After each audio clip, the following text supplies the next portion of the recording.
the action of multitasking, but then your thinking is somewhere else. So you should stay focused on the multitasking and your focus should be on just the things you're doing. Your thoughts should not go somewhere else, and you should not get so much distracted. You should stop being distracted. Just try consciously doing this for a few days. It will automatically become a part of you. That was what I was able to see as the solution. And so this is what I was able to see. And Jnana Priyanaya has body scan for his wife, Swati Jain. Sama Pregnana, would you like to do a body scan for Swati Jain? And I also see there was another comment, I think, from Anya's avoidance, who has asked for a body scanning. So yes, now I will be scanning you, and Ma Swati Jain, Jnana Priyanaya, Ma Pregnana will be scanning Ma Swati Jain.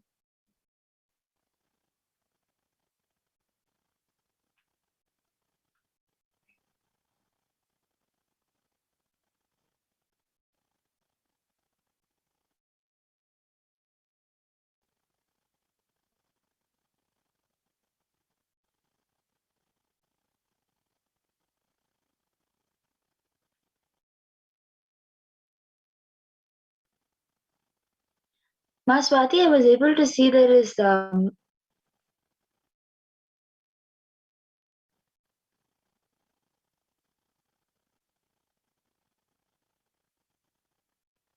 Ma Swati, I was able to see there is urinary infection that you're going through. It is because of the consumption of water that you're having. I was able to see that you should, whatever water you're having is not healthy enough. Heat the water and drink, or into the water and drink with little bit of salt is okay. But I was able to see the water consumption that you're having is not healthy for your body, and I was able to see you should have more water and more healthy water. It is polluted. The water that you're having is exposed to pollution, due to which it is not your kidney is healthy. So I was able to see that a healthy kidney, you should have the same water is okay, but heating the water and having it, and or adding lemon to the water with a little bit of salt and having it. This will help with the kidney. This is a solution I was able to see for that. And you also have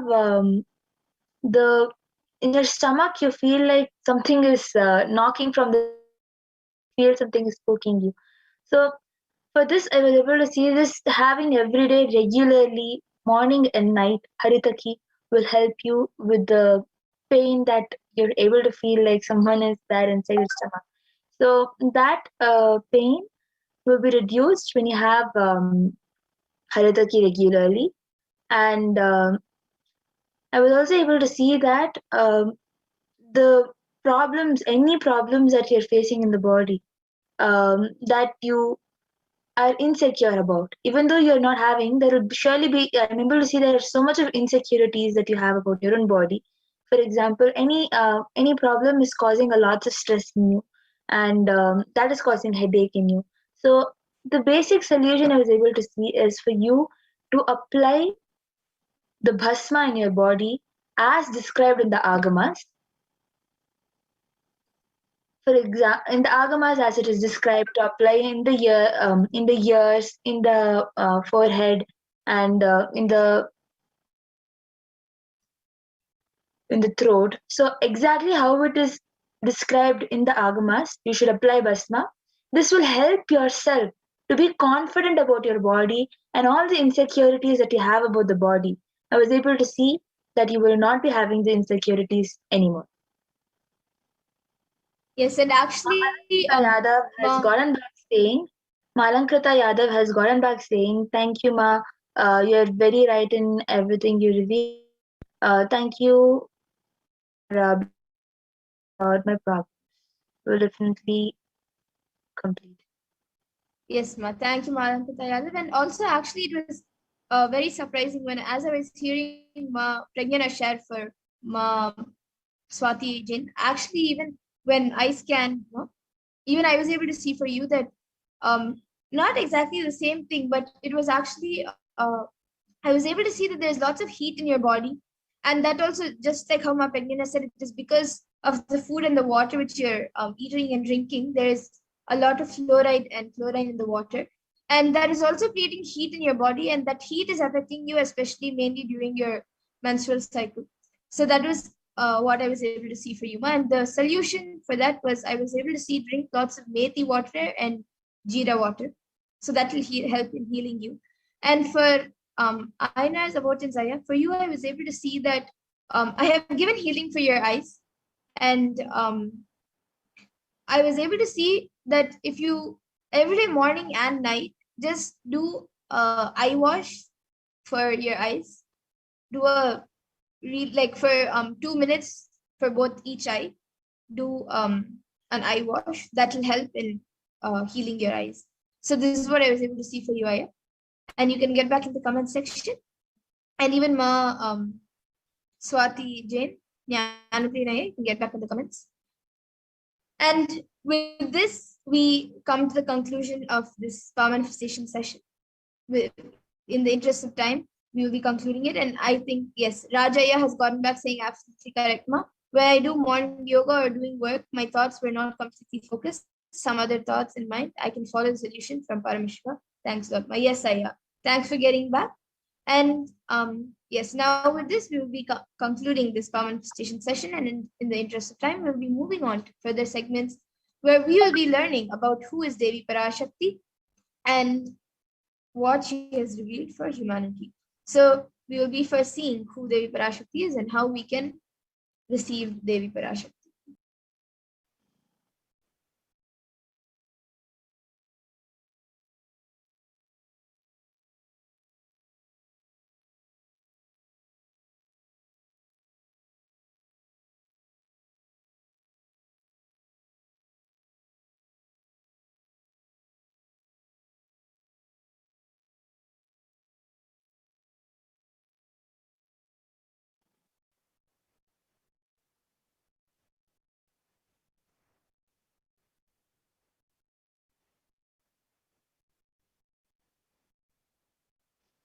Also, Jnanapriya has gotten back saying, thank you for scanning my wife, Ma. She has been complaining about the water quality.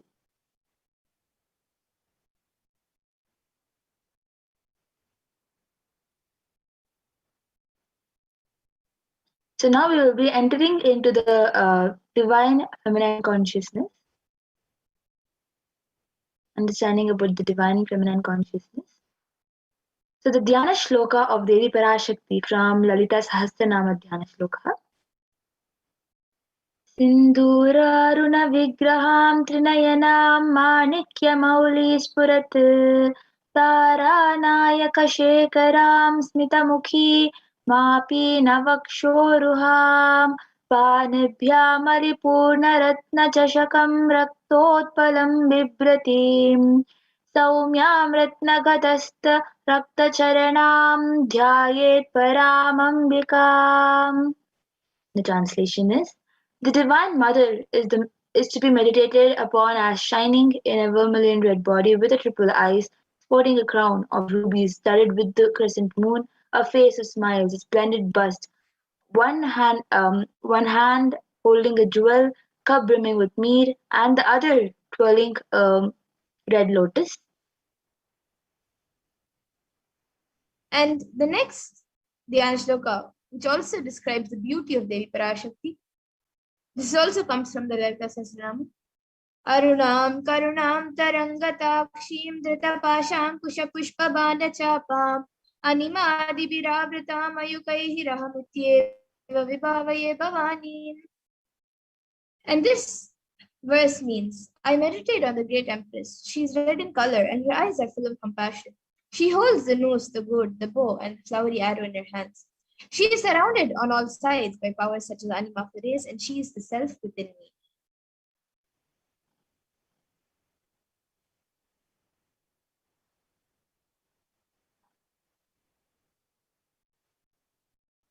Devi, the ultimate pure feminine consciousness, PARASHAKTI is the cosmic mother in her cosmic womb, from which billions and billions of universes comes out and goes in source, where the big on.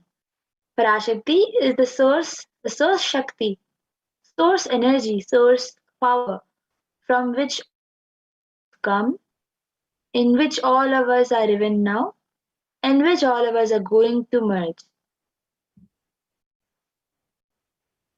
And out of the extreme love and compassion, PARASHAKTI herself is manifesting through the embodied form as the Nijavatara of the Supreme Point of Hinduism, Jagat Guru Mahasannidhanam, His Divine Holiness Bhagavan Nityananda Paramashivam, gracing us, answering all of our questions, answering all of our prayers, giving boons, healing us, revealing our past, present, and future, delivering profound spiritual truths, and ultimately giving us the experience of Paramashivoham itself.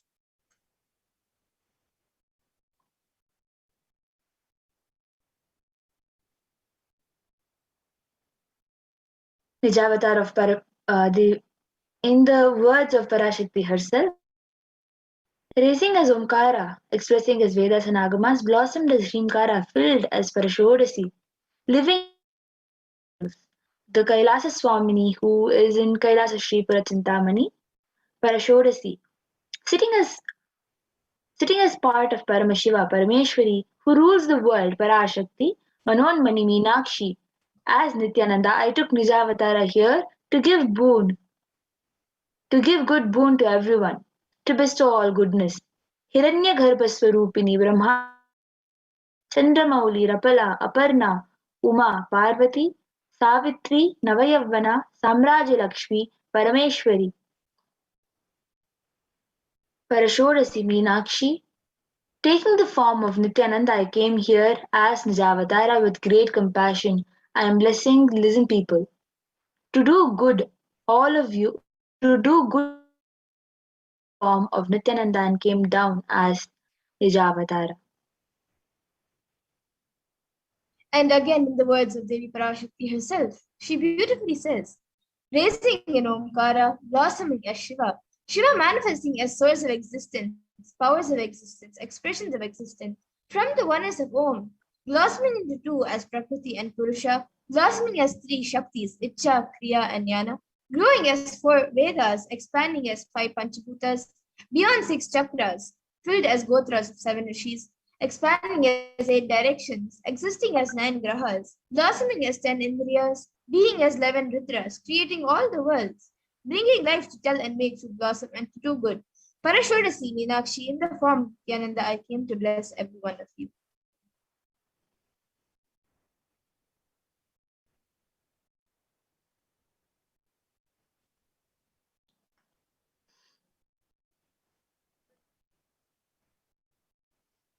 So how to receive Devi Parashakti? Literally you're seeing Parameshwan Parashakti at the moment. So she is there in your screen, so always receive her very traditionally. Keep two betel leaves, one banana, one betel nut, and one coin in front of the screen. Watch Devi consider the traditional dakshina in the Hindu tradition. It can be to the lowest value in India. It can even be a paisa. In US, it can even be 1 cent. I'm not trying to monetize. Keep even 1 cent. It is okay. So for 100 days, it will, if you have the darshan, it will add up to $1. So in India, even 1 paisa is okay. And you can offer that to Devi Parashakti. And once the darshan is over, you can do the namaskar and eat the banana, the betel leaf and betel nut, taking it as prasadam immediately. And the coins that you collect, that you offer and you collect, you can send it to the LA temple for the further procedures. And many of you might be thinking how this betel leaf and betel nut may benefit you, how it will help you in having the experience of Paramashiva. So this betel leaf and betel nut may look too small, but actually in a few days, you will see how much it adds to your sentiment that really Devi is there, really she is there, and you will not take the Devi darshan for granted. Rituals will break your monotonous unconscious mentality and lifestyle and remind you to raise you to powerful cognitions. It will break your unconscious behavior.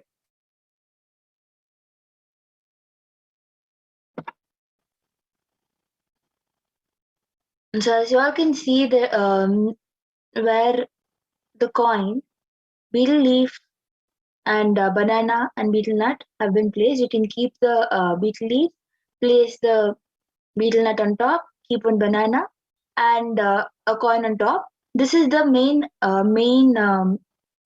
ingredients needed for the tambulam. But if you want to add up, you can add vastram, you can add kumkum, you can add chandan, you can add coconut, you can even add cinnamon, you can add anything you want for offering in the tambulam, which is traditional enough. You can offer it in the tambulam, but the main ingredients are these four. And after Devi Parashakti, as prasadam, consume the banana.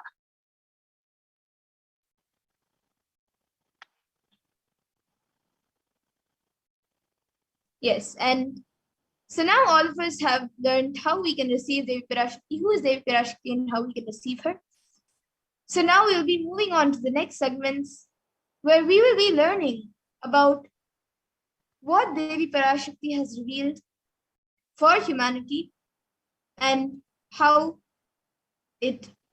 all of us should actually take it seriously and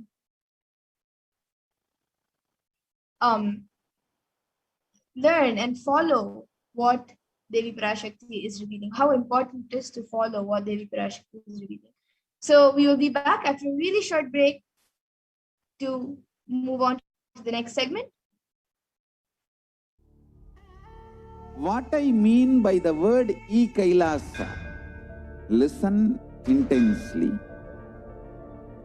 Enlightenment ecosystem, literally enlightenment itself, in your own home, wherever you are. If you cannot come to Kailasa, it's okay. Kailasa can come to you.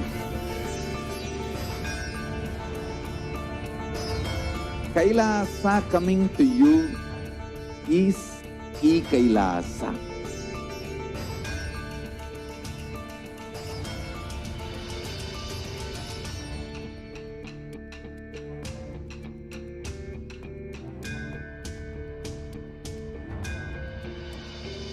I will revive Hinduism. I am a Hindu revivalist, not by any revolution, but by evolution.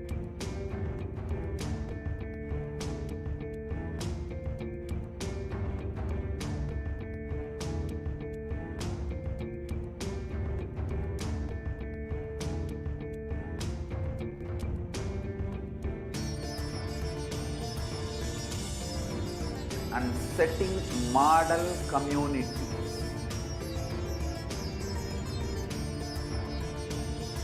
Kailasas, enlightenment ecosystems, Sarvanya Pitas all over the world.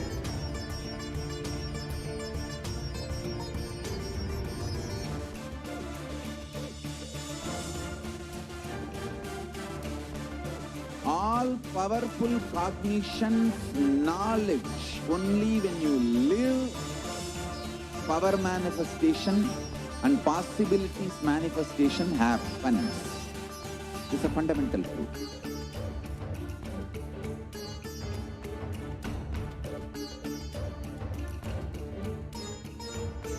Hinduism cannot live exclusively as one sampradaya. No.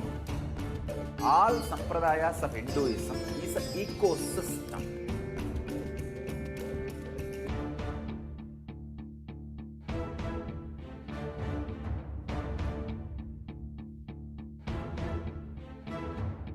So don't keep quiet thinking that if one sampradaya is attacked, only that sampradaya is going to be affected.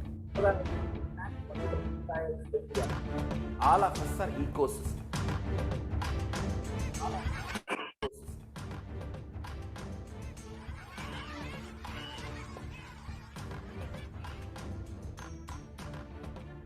I invite all of you to get involved and enjoy Hinduism by the principle of dharmo rakshati rakshitaha. When you protect dharma, dharma protects you. We will make the whole planet flourish spiritually. The spiritual prosperity will happen to the whole planet. We all have to coexist together.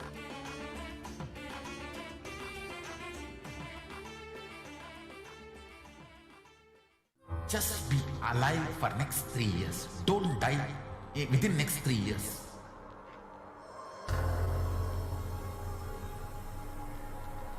Just don't die within next 3 years. Be alive, somehow be alive. I'm working sincerely. I will reach you somehow.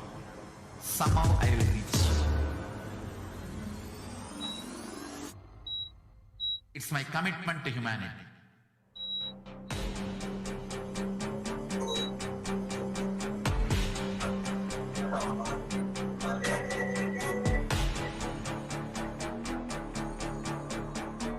Just don't die within the next 3 years. I will reach you wherever you are, whichever corner of the world you may be. I will reach you with enlightenment. You manifesting the space, state, powers, being, Paramashakti. It is possible, and it is possible for you.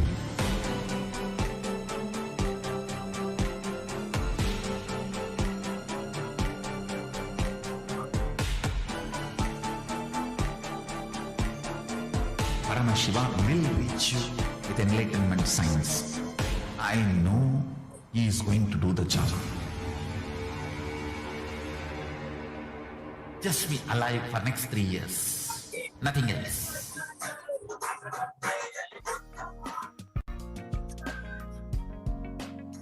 We get you health. We get you ability to build beautiful relationships in your life.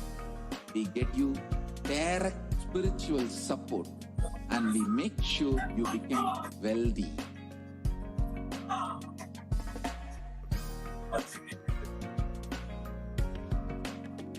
We won't stop giving you just good life. We will literally not stop till you live enlightened life. Manifesting the state of Paramashiva, space of Paramashiva, powers of Paramashiva, being of Paramashiva.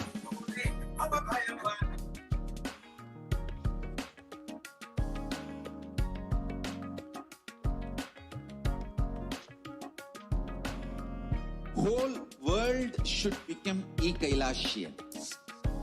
I want the whole world to know Hindus have something great to contribute to the world.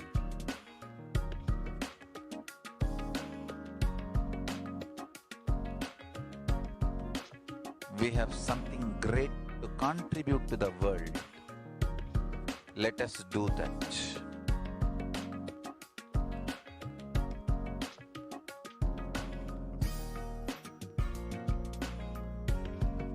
E-Kailasa is proper customized spiritual service helping you to identify your root patterns of suffering.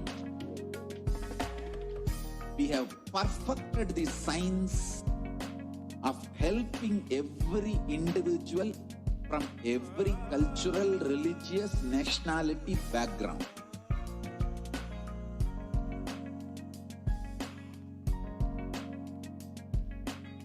You will have lowest reactionary assumptions, highest awakened response, alive response for life continuously.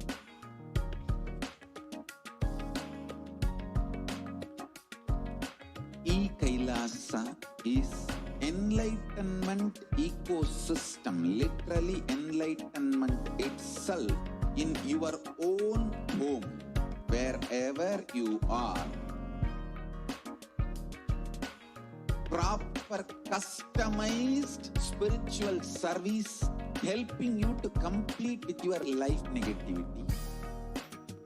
withdrawal from life, self-hatred, self-denial, self-doubt, so much of tiredness, laziness.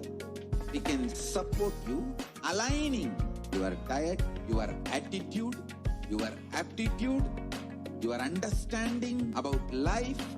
We can help you with everything.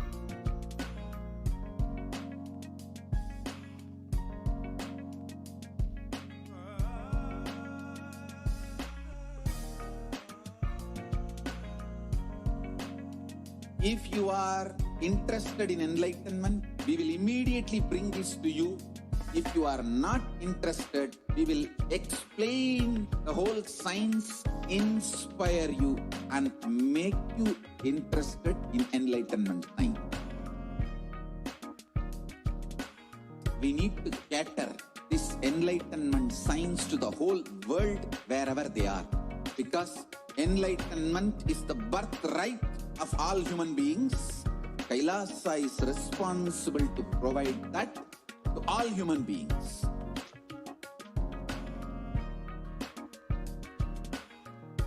Kailasa is the totality of the knowledge I received from my gurus and practice manifested in my life, perfected by teaching millions of people from all cultures, time zones, backgrounds, genders, nationality, race, from every creed.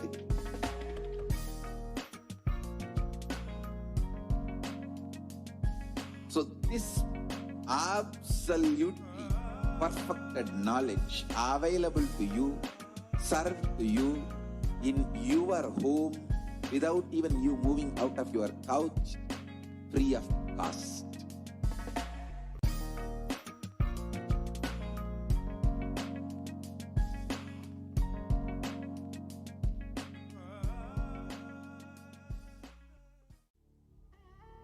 What I mean by the word E-Kailasa, listen intensely.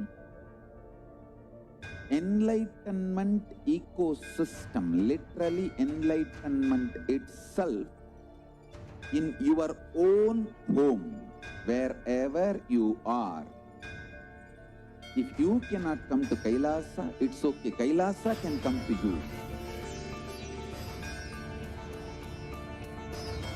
Kailasa coming to you is E-Kailasa.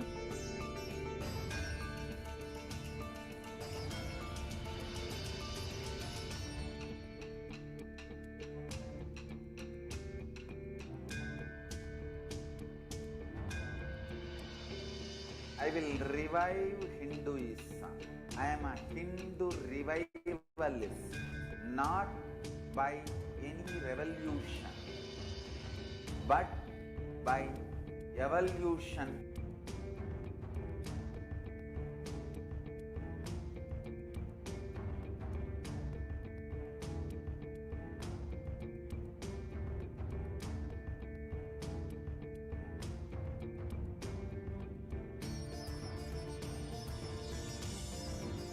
And setting model communities.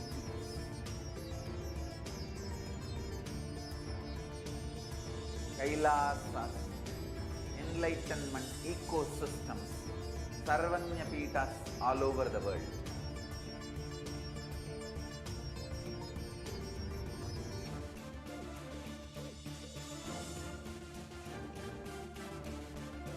All powerful cognition, knowledge, only when you live, power manifestation and possibilities manifestation happens. This is a fundamental truth.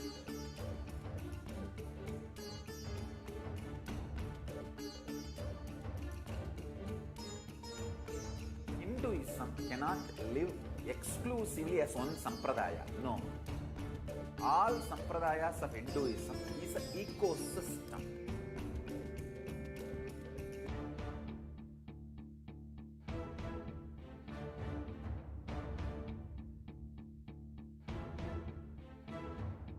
So don't keep quiet thinking that if one sampradaya is attacked, only that sampradaya is going to be affected. All of us are ecosystem.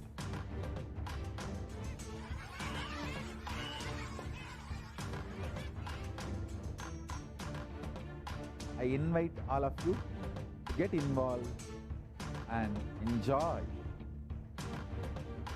Hinduism by the principle of Dharmo Rakshati Rakshitaha. When you protect Dharma, Dharma protects you. We will make the whole planet flourish spiritually. The spiritual prosperity will happen to the whole planet. We all have to coexist together.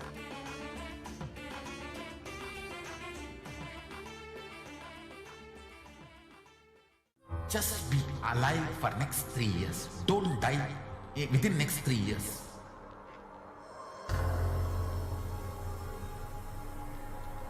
Just don't die within next 3 years. Be alive. Somehow be alive. I'm working sincerely. I will reach you somehow. Somehow I will reach you. It's my commitment to humanity.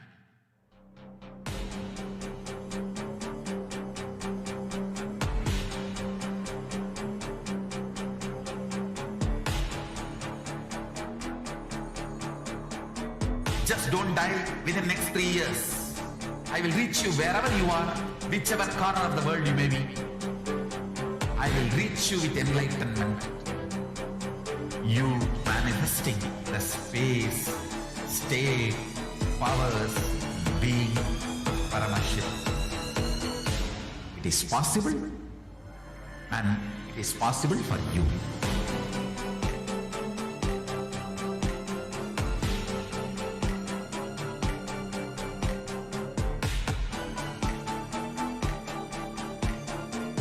Paramashiva will reach you with enlightenment science.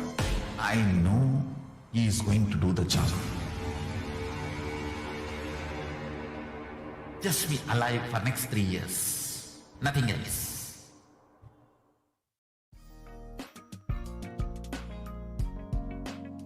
We get you health. We get you ability to build beautiful relationships in your life.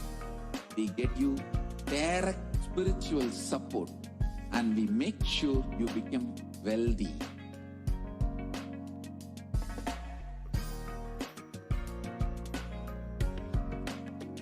We won't stop giving you just good life. We will literally not stop till you live enlightened life. Manifesting the state of Paramashiva, space of Paramashiva, powers of Paramashiva, being of Paramashiva.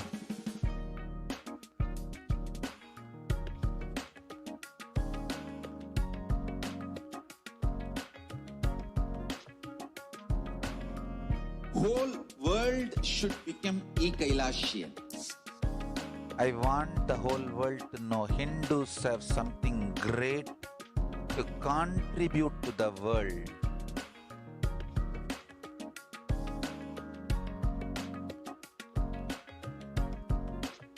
We have something great to contribute to the world. Let us do that.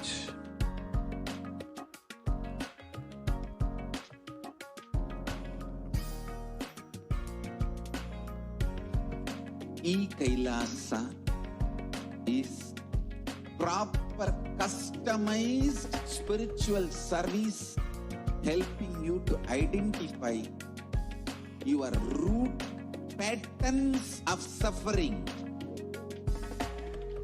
We have perfected the science of helping every individual from every cultural, religious, nationality background.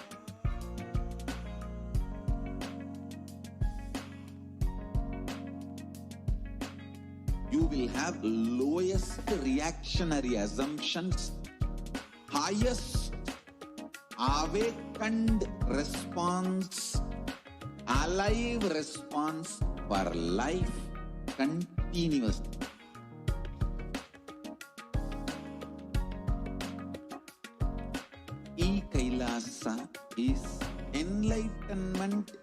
system, literally enlightenment itself in your own home, wherever you are. Proper customized spiritual service helping you to complete with your life negativity. Withdrawal from life, self-hatred, self-denial, self-doubt, so much of tiredness, laziness, we can support you, aligning your diet, your attitude, your aptitude, your understanding about life. We can help you with everything.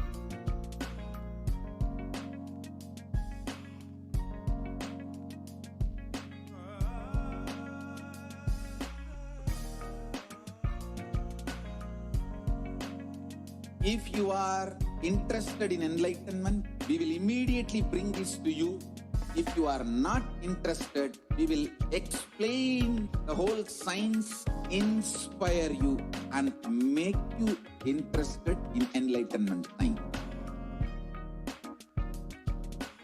We need to cater this enlightenment science to the whole world wherever they are, because enlightenment is the birthright of all human beings.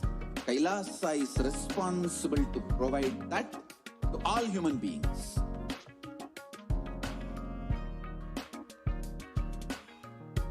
Kailasa is the totality of the knowledge I received from my gurus and practice manifested in my life, perfected by teaching millions of people from all cultures, time zones, backgrounds, genders, nationality, race, from every creed.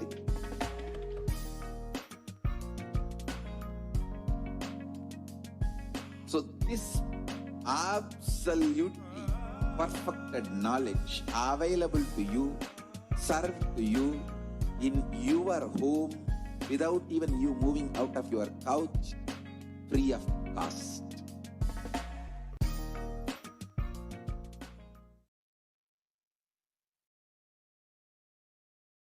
Nityanam, welcome back.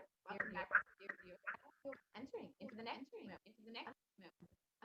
revelation.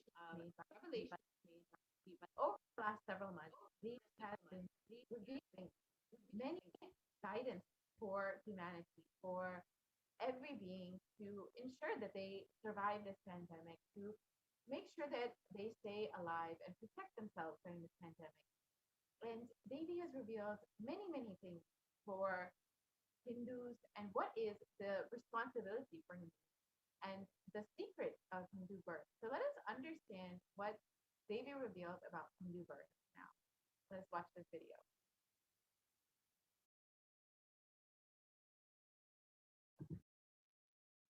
நன்றாய் கேட்டுக்கொள்.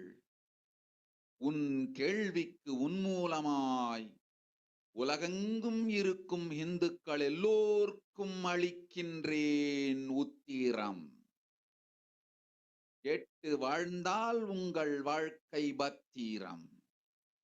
நன்றாய் கேளுங்கள். பிறப்பின் ரகசியத்தை பிறப்பிலா பெருமை உடைய பரமேஸ்வரி சொல்லுகின்றேன் கேளுங்கள். அண்டஜம், யோனிஜம், ஜலஜம், பீஜம் எனும் 4 விதமான பிறவிகளில் 84,000 யோனிகளில் பிறக்கும் பிறப்புகளிலேயே பெருமை வாய்ந்ததும் உத்தமமானதும் மனித பிறவி. அந்த மனித பிறவியிலும் பலமுறை பிறந்து உழன்று அரசியல், பொருளாதாரம், சுகபோகம், தர்மம், அர்த்தம், காமம் எனும் ஆசைகள், துக்கங்கள், அச்சங்கள் அனைத்திலும் அழன்று உழன்று இனி வேண்டாம் இப்பிறவி, வேண்டுவது மோட்சமே என்று முடிவெடுத்தோர்க்கு மட்டுமே ஹிந்து மத யோனிஜம். ஹிந்து பெற்றோர்க்கு பிறந்திடும் சனாதன ஹிந்து தர்ம யோனிஜம். மனித பிறவி உத்தமம். சனாதன ஹிந்து தர்ம மனித பிறவி உத்தமோத்தமம். இந்த உத்தமோத்தம பிறவி எடுத்த எல்லோருக்கும் ஜீவன் முக்த விஞ்ஞானத்தையும் சனாதன தர்மத்தையும் காக்கின்ற கடமையும் உண்டு. அதனால் வருகின்ற நன்மையெல்லாம் அனுபவிக்கும் உரிமையும் உண்டு. இந்த கடமையை செய்வோம் என்று சத்தியம் செய்ததனால்தான் அந்த உரிமை அளிக்கப்பட்டது. பூமிக்கு வந்தபின் மனம் மயங்கி மதிமயங்கி சனாதன தர்மம் காக்க மறந்ததனால் மாயை அவர்கள் உயிரை பறிக்கின்றாள். நன்றாய் புரிந்து கொள்ளுங்கள். உயிரை கொடுத்தாலும் தர்மத்தை காப்போம் என்று உறுதி எடுத்தவர்க்கே சனாதன ஹிந்து தர்ம யோனிஜம் அளிக்கின்றேன் யான். உடல் பெற்ற பிறகு ஊழிப் பெருவலியால் ஆசை அச்சங்களை உதறவிடாது, உதறியும் விடாது சனாதன ஹிந்து தர்மம் காக்க மறந்தோரை உயிர் வாழத் தகுதியில்லாதவர் பட்டியலில் உடனடியாய் மாயை சேர்க்கின்றாள். அதனால் ராட்சசர்களும் அசுரர்களும் தானாகவே இவர்கள் உயிரை எடுக்கின்றார். நன்றாய் புரிந்து கொள்ளுங்கள். உயிரை கொடுத்தாலும் தர்மம் காப்போம் என்று நிற்பவர்க்கு நிலைத்திடும் வீரஸ்வர்க்கமும் கைலாச பதவியும் எக்காரணம் கொண்டும் தர்மம் காக்க மறந்த உத்தமோத்தம ஜனனமான சனாதன ஹிந்து ஜனனம் பெற்ற மக்களுக்கு இல்லை வேறு கதி. சனாதன ஹிந்து தர்ம மனித ஜனனம் உத்தமோத்தம மனித ஜனனம். உங்கள் உரிமை உலகில் அதிகம். உங்களுக்கு கடமையும் உலகில் பெரிது. தர்மம் காத்தாலே கடமை. தர்மம் காக்காதார்க்கு உயிர் வாழும் உரிமை இல்லை.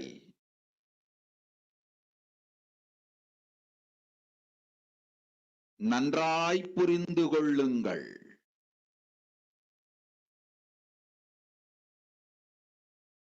உத்தமோத்தம பிறவியான சனாதன ஹிந்து தர்ம பிறவி எடுத்த எல்லோரும் புரிந்து கொள்ளுங்கள். உங்கள் வாழ்வின் முதற்கடமை தர்மம் காத்தல்.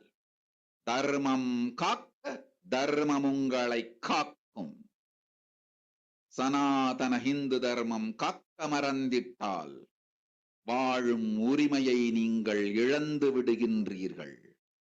அதற்கு மேல் வாழ்ந்தென்ன அழிந்தென்ன? பூமிக்கு பாரம் குறையட்டும் என்று அசுரர்களும் ராட்சதர்களும் உங்களை உண்டு தீர்க்கின்றார்கள். அதையும் மாயை கண்டு சும்மாவிருப்பாள். பிரபஞ்ச ரகசியத்தை, பிறவியின் ரகசியத்தை உலகிற்கெல்லாம் உத்தரமாய் சொல்லிவிட்டேன். புரிந்து வாழ்வில் நடந்து உயிரை பத்திரமாய் பார்த்துக் கொள்ளுங்கள். அன்னை சொல்லும் அருள் சத்தியம் இது. ஓம் ஓம் ஓம். Let us now understand maybe PARASHAKTI's revelations translated into English. Listen, Andajam, Yonijam, Jalajam, Bijam, like this, in 4 types of birth, in 8,400,000 yonis, in all these births, the most greatest birth of them all is the human birth. Even in that human birth, being born and toiled many times, after getting burnt and toiled in politics, in finance, in luxuries, in dharma, artha, kama, and those who decide of not wanting this birth, wanting only moksha, only those will have Hindu dharma yonijam, the Sanatana Hindu dharma yonijam of being born to Hindu parents. Human birth is Uttamam, the best. Sanatana Hindu Dharma human birth is Uttamottamam, the best of the best.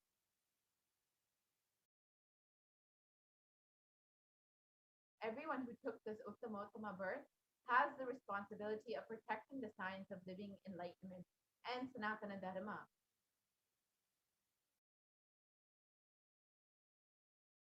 And also, they have the right of experiencing its benefits.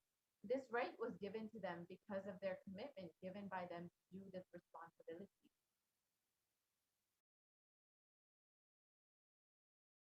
After coming to Bhuloka by getting mentally deluded and forgetting the Dharma of protecting Sanatana Dharma, Maya, she is taking away all of their souls.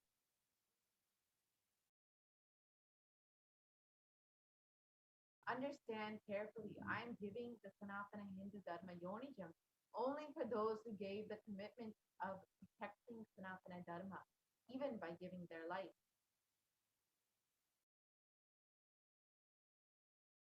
After getting the body, because of painful delusion, not dropping fear and greed, for those who forgot to protect Sanatana Hindu Dharma, Maya, she will immediately add them all to the list of those who are not worthy of living.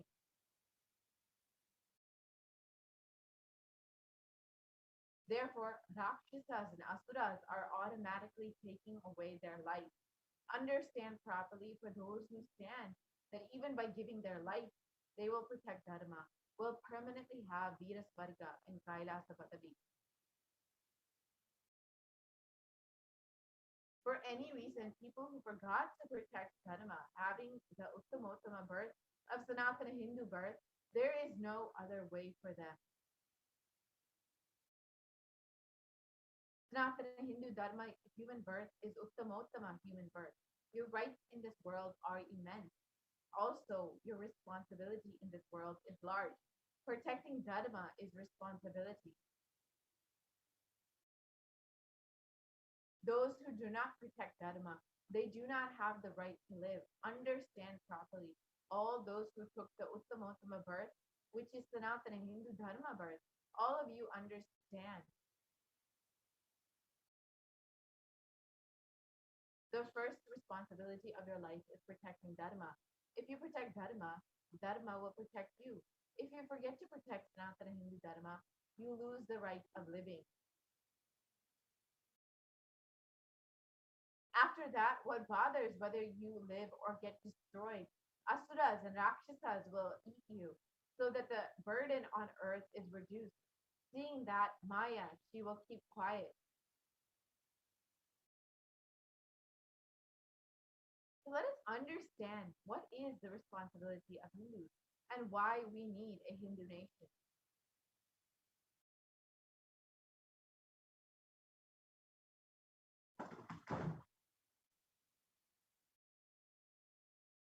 So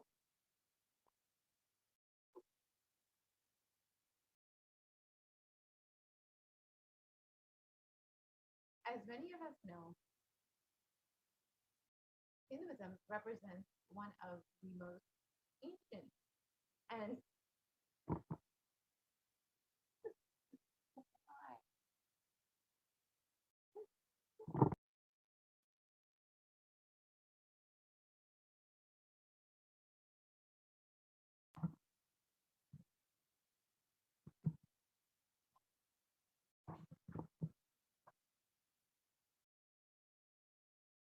Hinduism represents one of the most ancient yet progressive indigenous spiritual traditions, and it is an open framework network model that is based on global peace, vegetarianism, nonviolence, yoga, worship of nature, and temple-based living, manifesting the spiritual powers and inherent divinity of every being.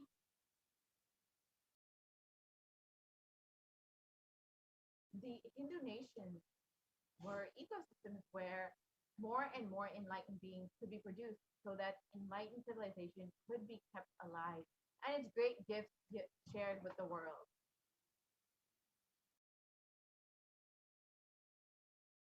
So let us understand the reference for Hindu nations from Hindu scripture.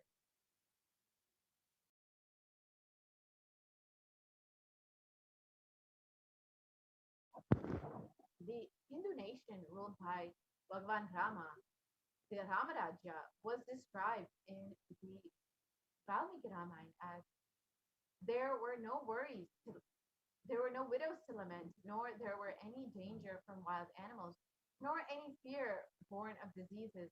The world was bereft of thieves and robberies. No one felt worthless, nor did old people perform obsequies concerning youngsters. Every creature felt pleased. Everyone was intent on virtue, turning their eyes towards Rama alone. Creatures did not kill one another.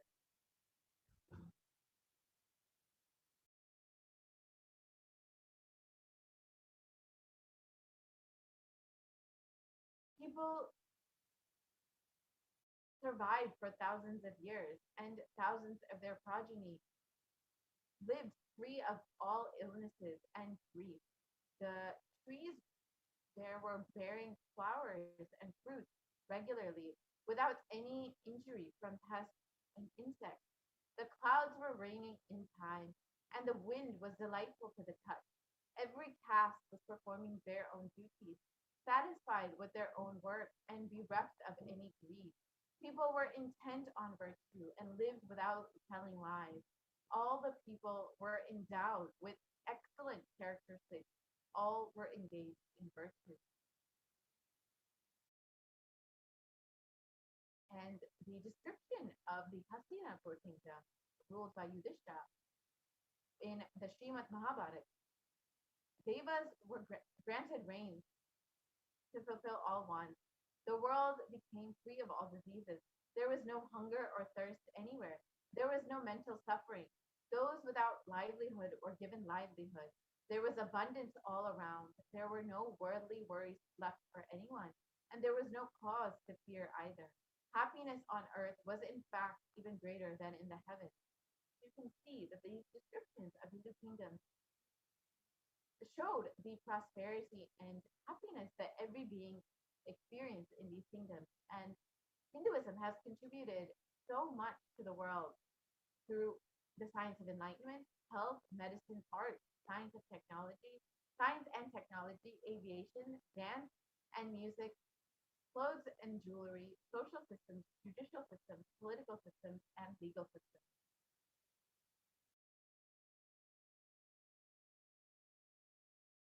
So let us understand now how Hindu nations were destroyed.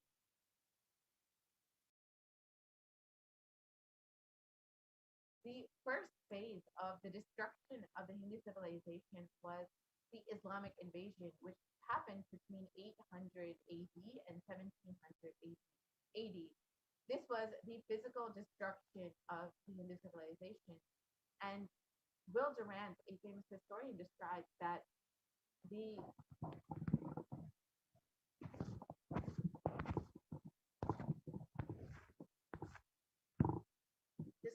Mohammedan conquest of India is probably the bloodiest story in history.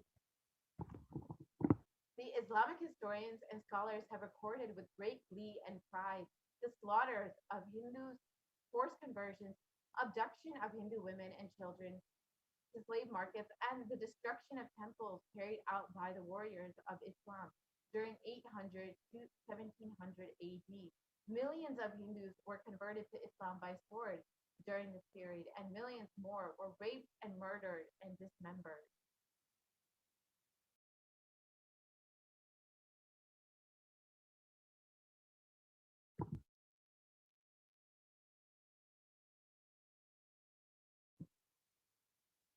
Hindus And the description of the Islamic laws prescribed for Hindus during Khilji's administration was that Hindus are like mud. If silver is demanded from them, they must with greatest humility offer gold. If a Mohammedan desires to spit into a Hindu's mouth, the Hindu should open it wide for this purpose. God created the Hindus to be slaves for the Mohammedans. The Prophet hath ordained that if the Hindus do not accept Islam, they should be imprisoned, tortured, and finally put to death, and their property confiscated. To keep the Hindus in abasement is especially a religious duty because they are the most inveterate enemies of the Prophet.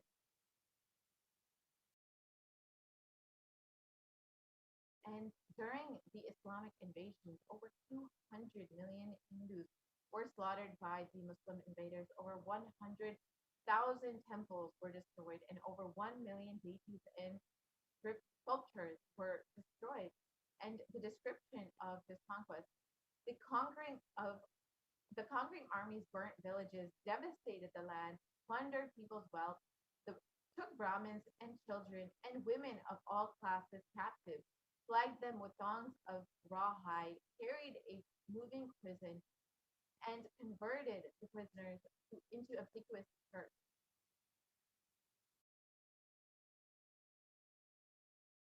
And the phase two of the British occupation, which was between the 1700s and 1947. This was the economic and psychological destruction of the Hindu civilization. And again, Will Durant described, I have seen a great people starving to death before my eyes. And I'm convinced that the exhaustion and starvation are due not, as their beneficiaries claim, to overpopulation and superstition, but to the most sordid and criminal exploitation of one nation by another in all recorded history.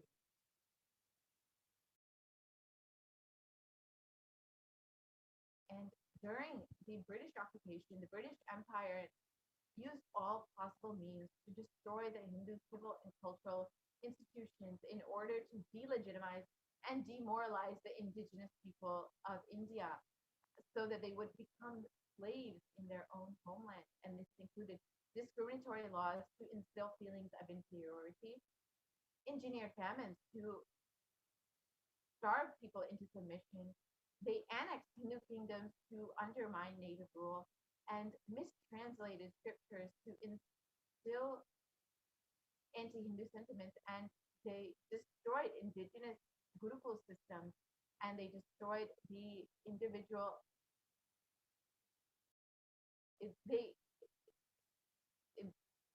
Production and forced importation of British goods, and finally, they made illegal the owning of firearms by Hindus.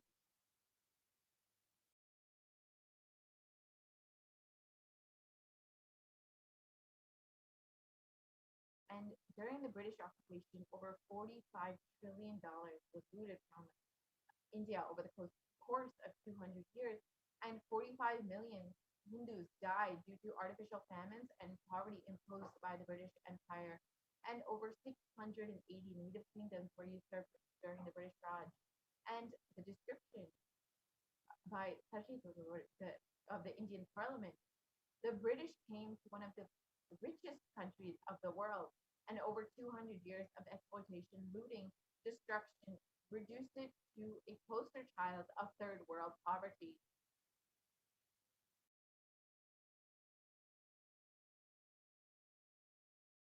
And the third phase of the destruction of the Hindu civilization was the secular India. This was after independence between 1947 and present. And this was ruled by brown faces, British attitudes, and policies towards Hindus.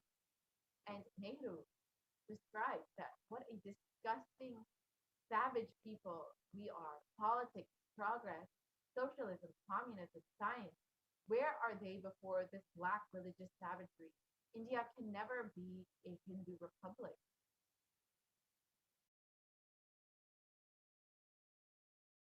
and the first law minister and principal architect of the Indian Constitution describes, if the Hindu Raj does become a fact, it will no doubt be the greatest calamity for this country.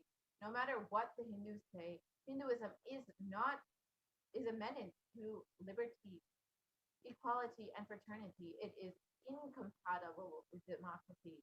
Hindu Raj must be prevented at any cost.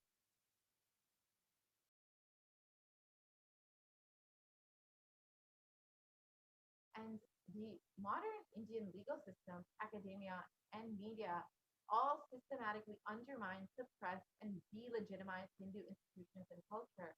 And this included India's constitution established government control and taxation of Hindu temples, schools, and many more, while other religions are free from this interference.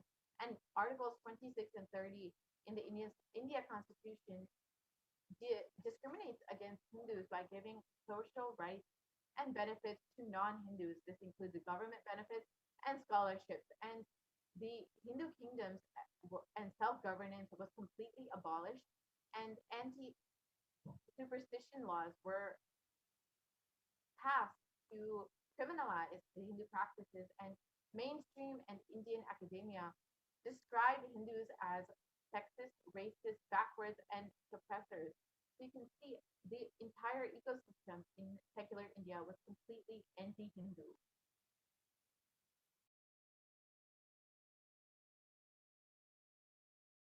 And the media narrative also used during this time was used to stereotype and demoralize Hindus. And you can see some of the portrayals of Hindus in various Indian media, how they were portrayed as sex fiends, as jokers, and as completely disrespected the Hindu gods and goddesses.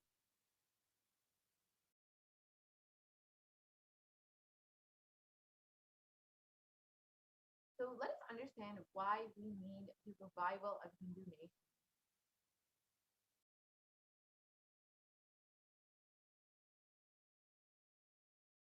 The supreme concept of Hinduism himself has revealed the vision for a Hindu nation. During the time of the Mahabharata, we Hindus had 56 deshas, 200 states, 1,700 samsthanas, and 10,000 sampradayas. In all 56, we are persecuted. Now we have lost all of the 56. The last one to fall was Nepal. I am the collective voice of all the persecuted Hindus.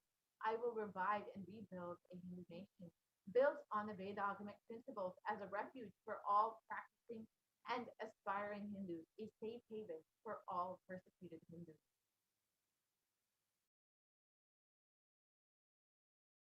And the revival, what is Kailasa? Kailasa is this revival of Kailasa, the Hindu nation, is for reviving this whole life of enlightened civilization and all the great things it has to offer to the world. Bringing legitimacy to all the offerings Sanatana Hindu Dharma has and sharing it with the whole world is the purpose of this Kailasa, the Hindu nation.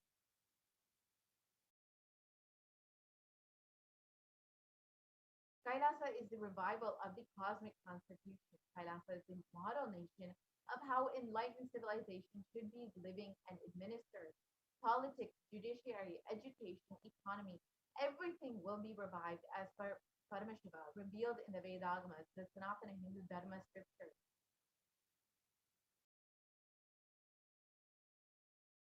And Hinduism is the most persecuted religion and is on the brink of extinction to the point that the next generation may know about Hinduism only through our history textbooks.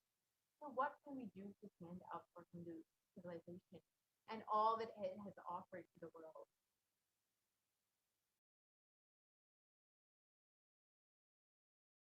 Hinduism today is an orphan. The preservation and restoration of Hinduism's spiritual and cultural heritage is impossible without a national identity. So what can we do to save Hinduism?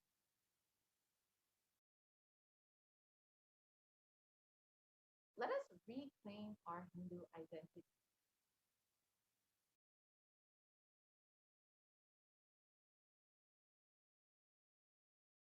Hinduism is responsible for our successful life. If we are Hindu and enjoying health, wealth, rich, if we're successful, peaceful, happy, respectable, have a stable family life, and have the best mental health, let us understand that Hinduism is responsible. Our Hindu identity is responsible. Our Hindu scriptures are responsible. It is the Hindu scriptures which gave us the best mental setup and all the best things that we have in our lives. Hindu scriptures are responsible. And Hindus are the most successful ethnic community in the world. Hindu scriptures, Hindu lifestyle, our enlightened masters are responsible for this. Our Hindu thought currents are responsible for this. And here you can see in the Hindustan Times a report which says that Hindus are the most educated religious group in the U.S. as per the Pew report.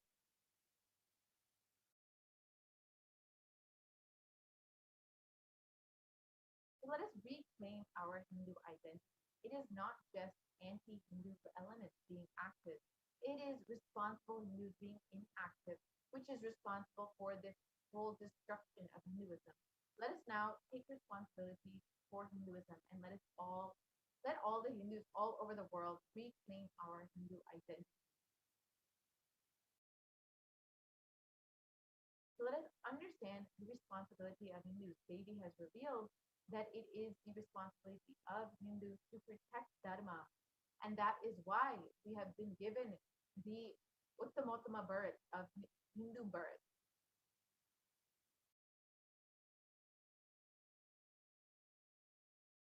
It is the responsibility of Hindus to revive this enlightened civilization again and again and give all the gifts of the enlightened civilization to humanity. The revival of the enlightened civilization, the Kailasa, the Hindu nation, is the survival of humanity.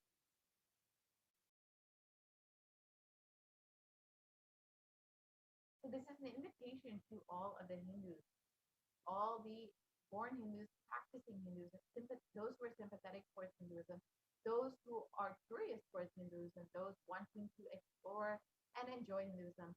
Please come and be a part of the revival. You can sign up to be an e-citizen today and visit kailasa.org for that. Now let us listen to why we need a Hindu nation in the words of the Supreme Consul himself and why humanity is in need of this right now. Let us watch the video.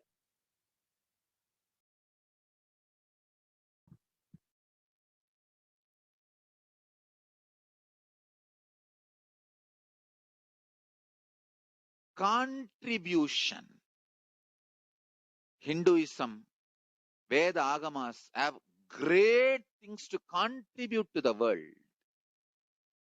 Like the great power manifestation science, the ancient culture and arts, the ancient lifestyle truths, the ancient medical practices and medicinal knowledge, the ancient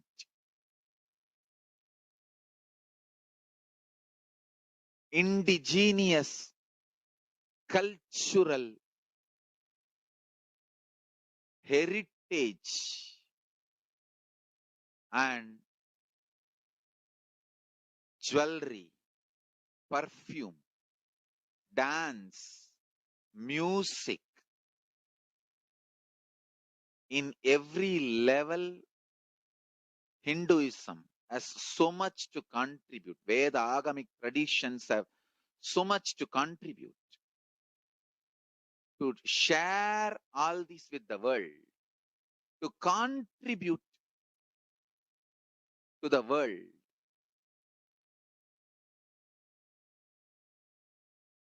Hindus need to tell the world what they are contributing in every level.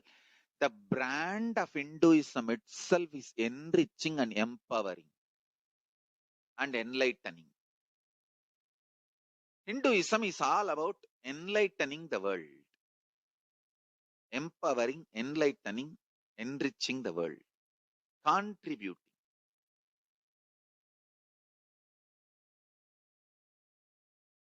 That is our spiritual life. That is our spiritual strength. That is our spiritual core principle.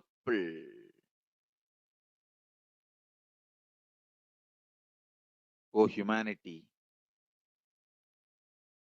I request you with folded hands, some one corner of the world, if you just give me few hundred acres, I will keep this whole science alive.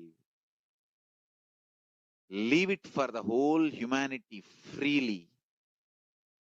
Fortunately, Paramashiva has given me the power to decode all this Hindu medicinal system, Hindu judiciary system, Hindu social law and order system, Hindu power manifestation system, Hindu mental sciences system, Hindu yogic sciences, the sciences of Hindu biology, Hindu physics, Hindu psychology, Hindu physiology, Hindu chemistry, all this Paramashiva has given me the power to decode.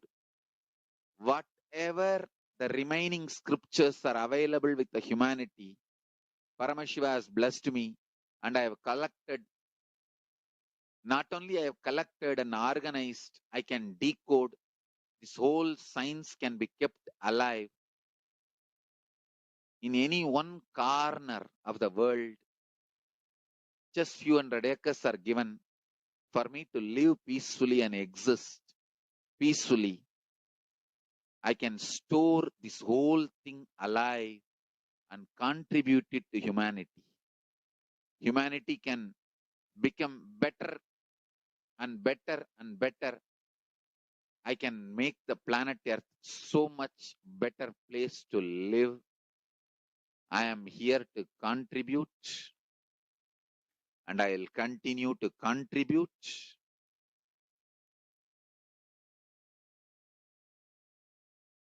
As long as I am allowed to live, I will contribute. I have collected all the remaining available scriptures, maybe 2 crore books. 2 crore means 20 million, I think, books on Hindu physics, Hindu chemistry, Hindu biology, Hindu physiology, Hindu psychology, Hindu law and order, Hindu social system, the power manifestation sciences of Hinduism.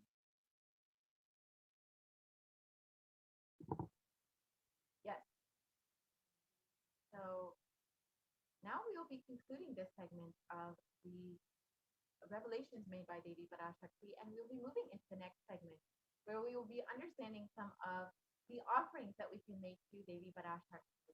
Today we will be blessed with the live darshan of Devi PARASHAKTI herself. So let us understand some of the ways that we can show our gratitude, our love for Devi through these various offerings.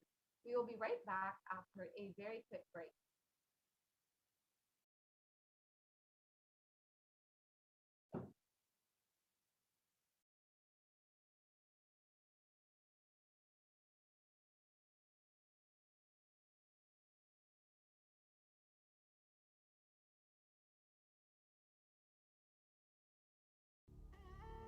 What I mean by the word e-Kailasa, listen intensely. Enlightenment ecosystem, literally enlightenment itself, in your own home, wherever you are. If you cannot come to Kailasa, it's okay. Kailasa can come to you. Kailasa coming to you is e-Kailasa.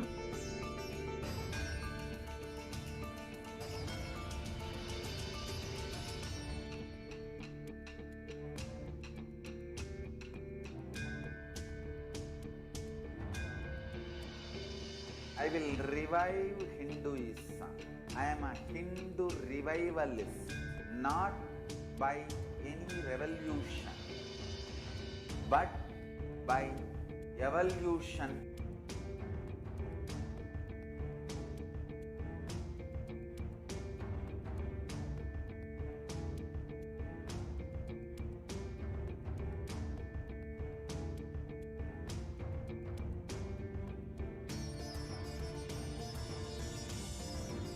And setting model communities.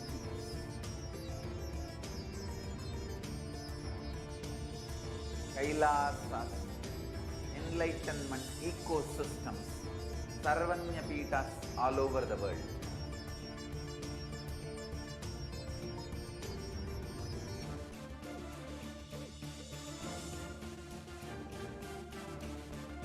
All powerful cognition, knowledge, only when you live, power manifestation and possibilities manifestation happens. This is a fundamental truth.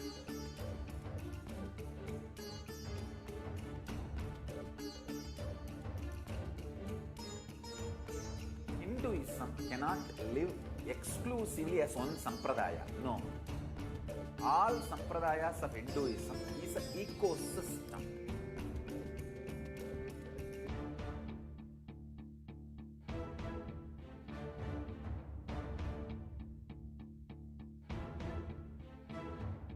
So don't keep quiet thinking that if one sampradaya is attacked, only that sampradaya is going to be affected. All of us are ecosystems.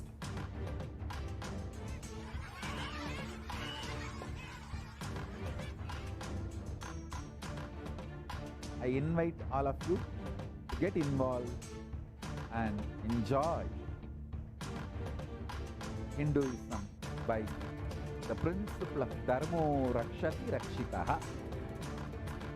When you protect Dharma, Dharma protects you. We will make the whole planet flourish spiritually.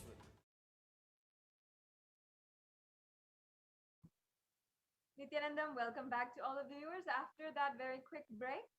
Now, I'm sure each and every one of you are eagerly awaiting after the announcement that we're going to be graced with a live Devi PARASHAKTI darshan and the Akashic reading at 6 a.m. IST. That you are telling all your friends and picking them up and making sure that they are joining, making sure that they will be available and ready for the Devi PARASHAKTI Akashic reading. Now, let us enter into the offerings that we can make to Devi PARASHAKTI. As we have been before, these offerings are a beautiful way that you can experience oneness with the divine, experience the most auspicious, beautiful, loving relationship with the divine mother. And in this way, you can literally have the fulfillment that you have been waiting for your entire life.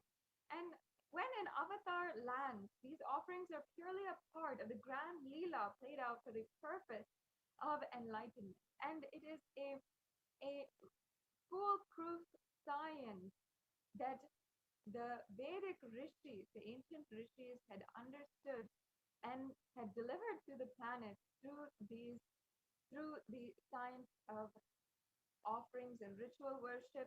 And beautifully, the Supreme Conscious Hinduism says that until you manifest your reality as you want it, we will manifest it for you.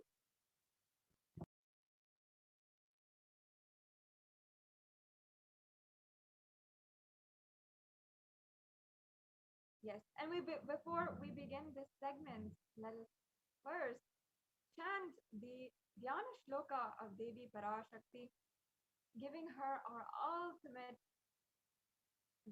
prayers, offer our gratitude and love at her divine feet.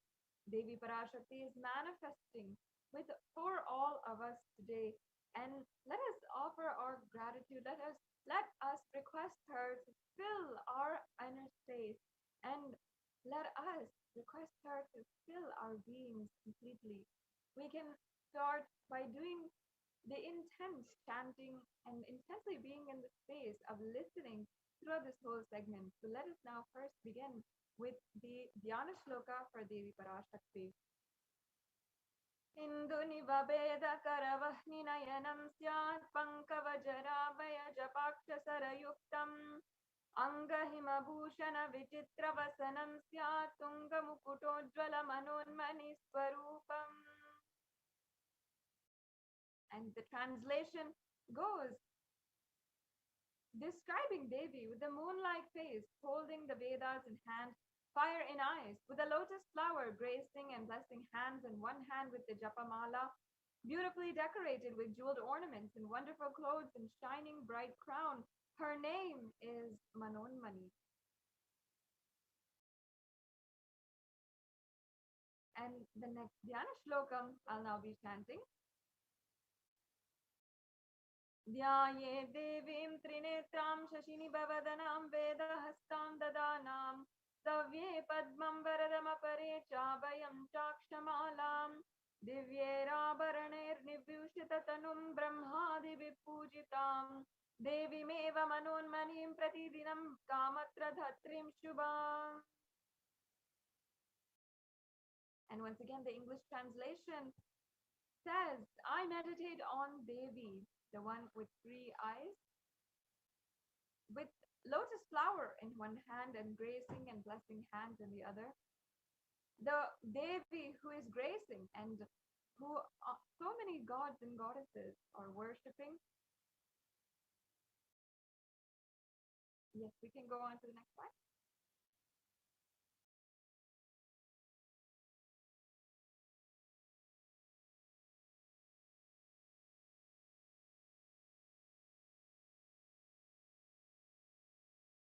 She is worshipped by Brahma and other many gods and showers auspicious boons for all actions every day. Now, having invoked Devi PARASHAKTI, now let us move on and understand the significance of the element gold. And you'll be seeing that many of these offerings that are available today are in gold, and they're basically gold jewelry which have so much of significance.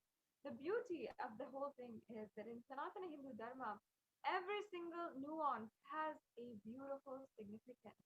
And that is what we are sharing today. And the context behind that is what we are going to be sharing with each and every one of you today. Yes, let's go on to the next slide.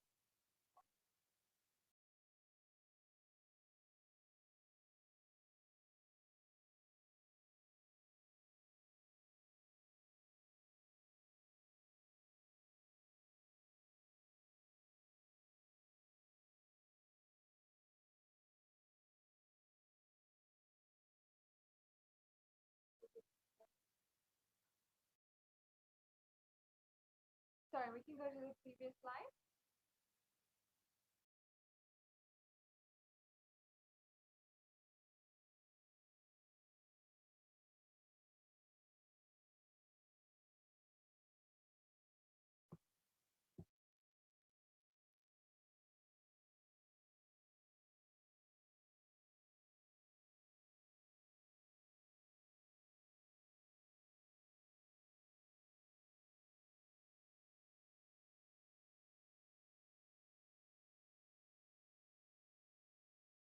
Yes.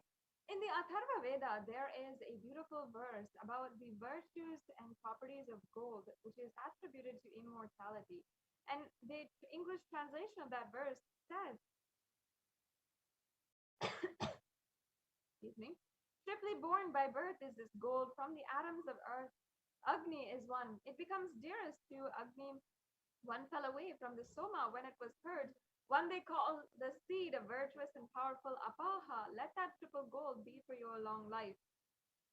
Gold is actually a divine element, and most of us understand and know that gold has a lot of value associated to it.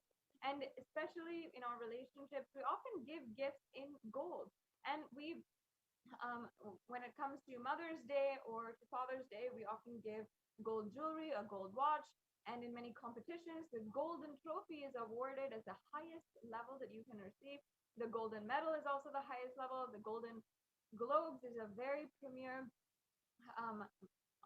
event for the highest value given for cinema actors and actresses. So like this, gold is associated with such high value in our society. However, unfortunately, we lost the real value that is associated with gold. We lost the context, which literally explains why gold has so much of value. Beyond economic or superficial ways, gold has so much more value. It literally purifies anything and has so much of spiritual healing energy and enlightening energy associated with it. It's able to transfer that energy and able to hold that energy for thousands of years. And that is what Hindu rishis, the ancient Hindu scientists, understood. And in all of the scriptures, the Agamas, Vedas, Shrutis, Smritis, the Itihasas, the Puranas, in all the Hindu scriptures, it is abundantly displayed that gold is the most auspicious and purest metal which purifies our very being. In the Hindu civilization, everything was built in gold and exchanged in gold, and ritual fees were offered in gold bricks. When one was to be saved from life-threatening illnesses, gold was offered as a ritual fee. Gold was in abundance and used for weighing equivalent amounts of commodities, including cows. And kingdoms were built with huge doors of gold. The street would have huge columns and huge archways made of gold, and horses and cows were dressed in gold as well. And of course, these animals, the cows, the horses, the elephants, everything lived in coexistence in this society. Yes, let's go on to the next slide. And the Hindu civilization was known for thriving on the banks of rivers of gold. The Indus River was known as the Hiranyamaya, the river of gold, and the river Saraswati was called the Hiranyavartani in the Atharva Veda. So in this way, gold is a supreme element because of its association and its ability to hold the enlightenment energy. It preserves that enlightenment energy, such that whenever incarnations land on planet Earth, it can transfer the enlightenment, the superconscious energy, which was in their human body when they were alive for thousands of years after that, literally making that energy immortal and continuing to serve the whole planet. That is what is a deity in Sanatana Hindu Dharma. And that is why deities are made in gold and decked and adorned in gold as well. So yes, now we have established the significance of the element gold, and you'll be able to understand better why we're offering some of the gold jewelries at the feet of Devi PARASHAKTI today. So now let us begin with the various different offerings that we have. We have first the e-hundi offering. We can go on to the next slide. The e-hundi offering is a very simple donation that you can make no matter where you are from, no matter what you are doing today and what position you might be in, you can still make this offering. It's a general donation and it has so much of value to it, especially when offered. In fact, Devi PARASHAKTI is known as accepting and being the adorer of all kinds of devotion. So literally, she will accept the devotion, and she is told to be won over by the true devotion. So just any kind of offering today can, with your true devotion, literally can bestow all the various auspiciousness and blessings of Devi PARASHAKTI today.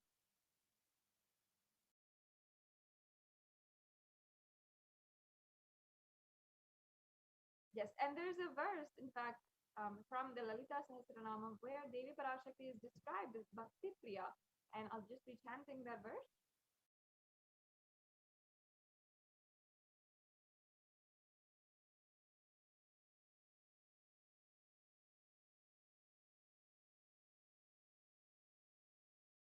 Devi is fond of true devotion and is realized through true devotion. She can be won over through true devotion.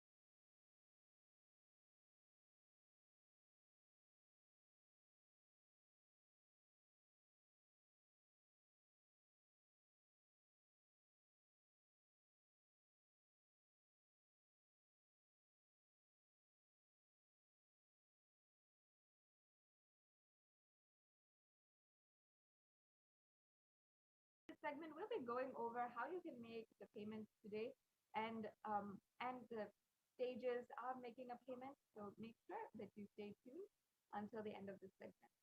The next slide, please.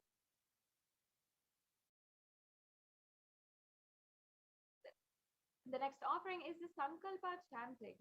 And in the Devi Mahatmyam, chapter 12, verse 34, the goddess is described to be the one who enchants this whole universe, and she herself is the one who gave birth to this universe.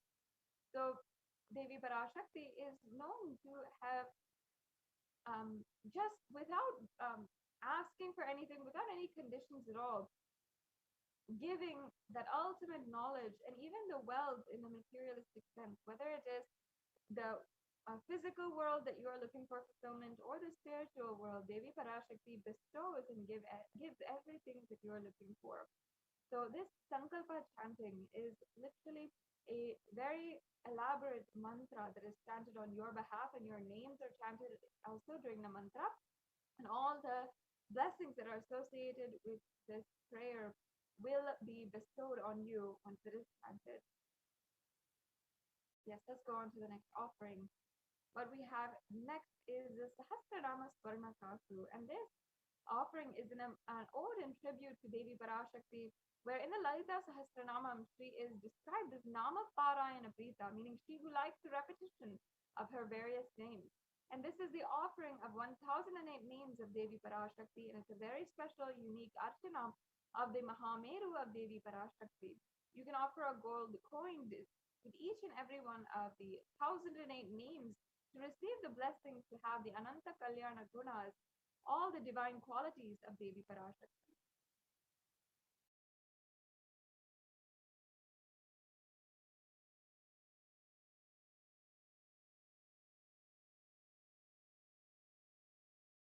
Yes, and the next offering is the Mukta Anguti, the finger ring with the pearl. And beautifully, Devi Meenakshi, in the Meenakshi Pancharatnam, who is the incarnation of PARASHAKTI herself, literally is described as being adorned with pearls. And I'll just be chanting that verse. Mukta Haranala Satkiritaruchiram Purnendu Vaktra Prabham Chinjannu Purikinkini Manidharam Padma Prabhavasuram Sarvabeta Palaprabham Girisutam Mani Rama Sevitam Meenakshim Pranatosmi Santatamaham Karunyavaram Nidhim. And the English translation says, I bow down to the goddess Meenakshi, whose crown has garlands of pearls and face shining like the full moon, who wears anklets that are studded with gemstones and has small bells, who is shining like the splendor of a lotus, who grants all the wishes, the daughter of the mountain, who is worshipped by goddess Vani and Rama. I remain ever bowing to that goddess, the ocean of compassion. And being the ocean of compassion, Devi Meenakshi is also described having been adorned with pearls, pearls also being a symbol of compassion. And Devi Meenakshi literally manifested on planet Earth and manifested the super conscious breakthrough, the conscious breakthrough for the whole humanity at that time, in that period of history, for the human civilization, for the whole living beings on planet Earth. At that time, by manifesting literally one civilization, by giving the next breakthrough in intelligence and the way that human beings were living at that time, and so much more. Devi Meenakshi, out of her compassion, descended on planet Earth and gave a breakthrough for the whole humanity, literally manifested Kailasa on planet Earth.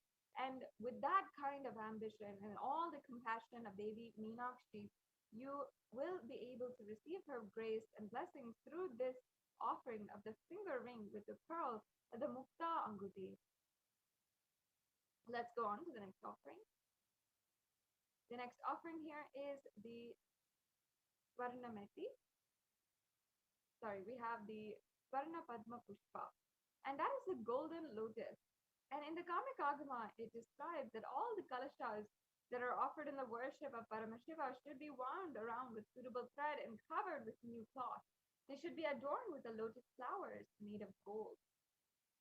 And in the Hindu scriptures, there are so many references for gold, literally hundreds, for the references of the lotus in the worship of Paramashiva. And in fact, not only the lotus flower, but even the lotus leaves, the lotus pericarp, the lotus petals, everything is offered in the worship of Paramashiva.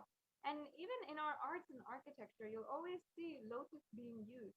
That is because lotus is considered as a divine flower, because it always reserves its powers and its qualities of elegance and radiance, no matter what kind of adverse situation that it goes through.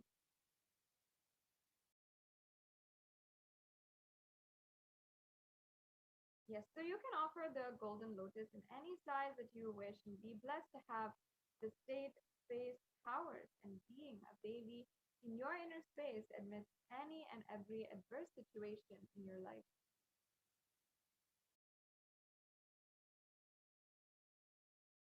Yes, let's go on to the next offering. The next offering is the golden toe ring. And in popular culture today, we are all seeing the toe ring. Many girls are using it as a fashion statement. However, the toe ring is actually very customary. It's a Hindu tradition. And in fact, it has so much of significance because of the following verse, where Devi PARASHAKTI and her toenails are said to have the power to remove all of the darkness of ignorance from your lives and literally bestow on you the ultimate experience. And I'll just be chanting that verse before proceeding on. Nakadiditi samchana namajjana tamoguna padadvaya prabhajala parakrita saroruha. You whose brightness from toenails destroys the darkness of ignorance from the minds of your devotees, who's prostrating at your feet, whose brightness from your 2 feet overpowers that of the lotus flower. Yes, let's go on to the next slide. So this beautiful toe ring offering, the Swarinameti, is able to literally liberate you and keep you in the space of constant gratitude for receiving the blessings of Devi PARASHAKTI even in the most difficult aspects of life.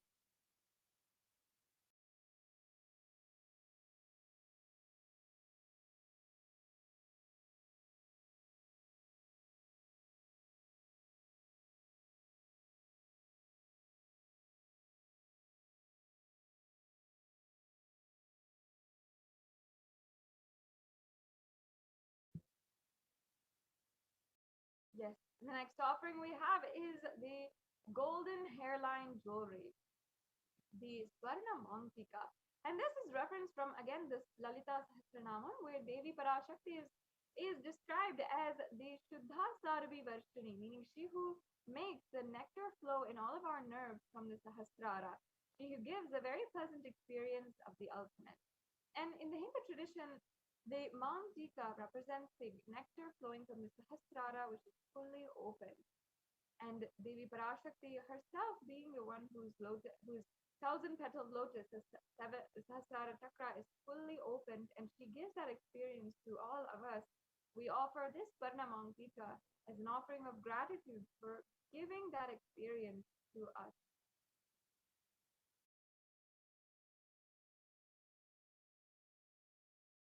And you can offer this Mantika to Devi PARASHAKTI and receive her blessings of achieving the blissful state of overflowing gratitude in the space of complete completion.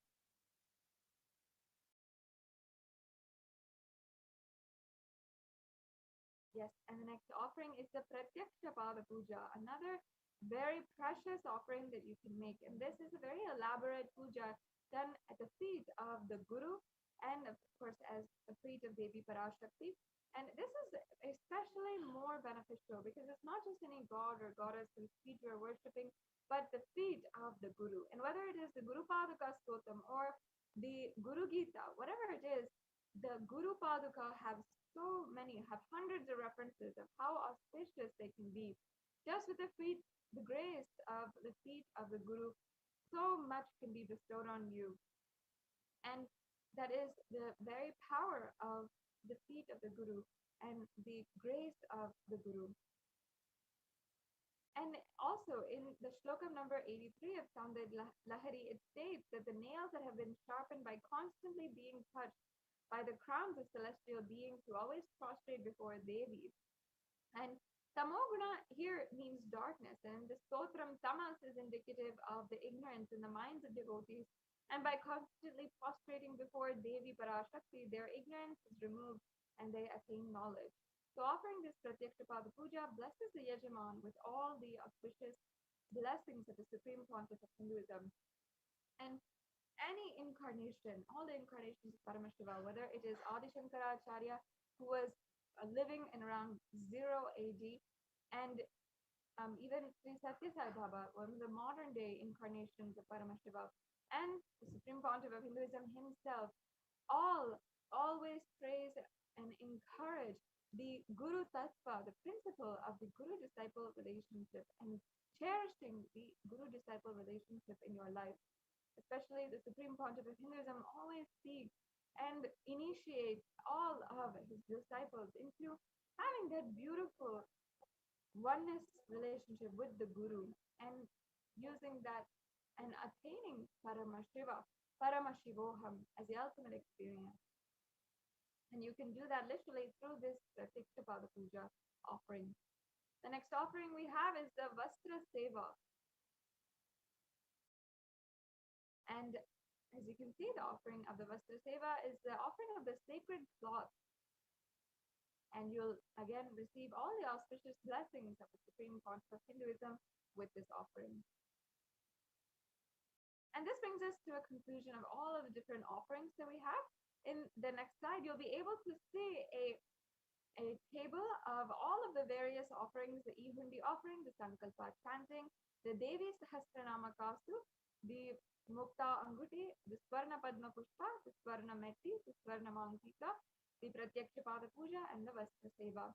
And today, especially it being the live darshan, it's a very auspicious day to offer any of these offerings, and you can ensure that you are making these offerings. And also, you can see that there are various levels of each and every one of the offerings. Several of them have different levels that you can offer, either $75 or $151 or $251. And there's several which have various levels. And there's also offerings which are very minimal, and then also offerings which might be more substantial for you. So whatever is where you feel comfortable today and you would like to make an offering for your donation, and you'd like to just simply offer your gratitude today to Devi PARASHAKTI for gracing each and every one of us, then you have so many options. You don't need to feel insufficient or incapable in any other way. You can simply offer whatever you want today. So now let us go into this 3-stage easy process for making a donation today. And first of all, if you are any of these offerings have piqued your interest, you are sure that that is an experience that you want to experience the oneness, and you are understanding the context behind these offerings is ultimately oneness with Devi PARASHAKTI and with the Supreme Pontiff of Hinduism. But perhaps maybe right now you're not able to gather the funds, or you're not having the resources for making an offering. Then you don't have to worry. You can start manifesting these offerings today in some way. And the very powerful way of doing that is making your sankalpa, making the intention for making an offering. And you can make an intention by filling out this form, tiny.cc/bhavasamadhi. And you can fill out this form, and literally it's the first step towards manifesting the offering which you would like to do. And if you are interested in making this offering, if you need help in manifesting, or if you need more details, you can go ahead and fill this form. If you are ready to make a payment today, you want to make an offering, especially now because it's the live darshan of Devi PARASHAKTI, this is a beautiful time to make an offering. Then you can go to tiny.cc/Devi-offerings, and you'll be able to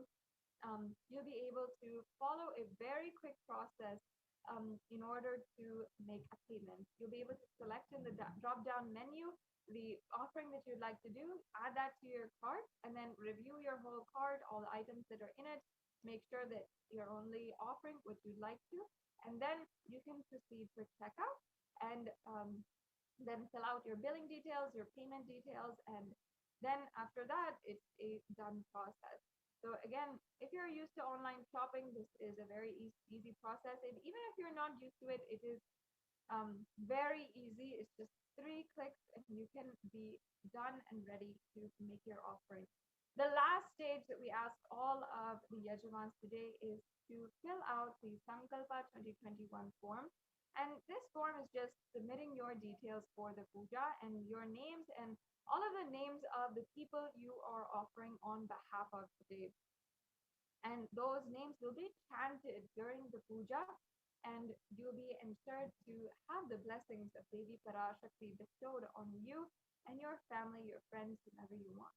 So once again, make sure that you are following these steps and take a step today to make an offering, whether it is the registration form, whether it is the payment, or please remember again to make sure that you are filling out the Sankalpa 2021 form also.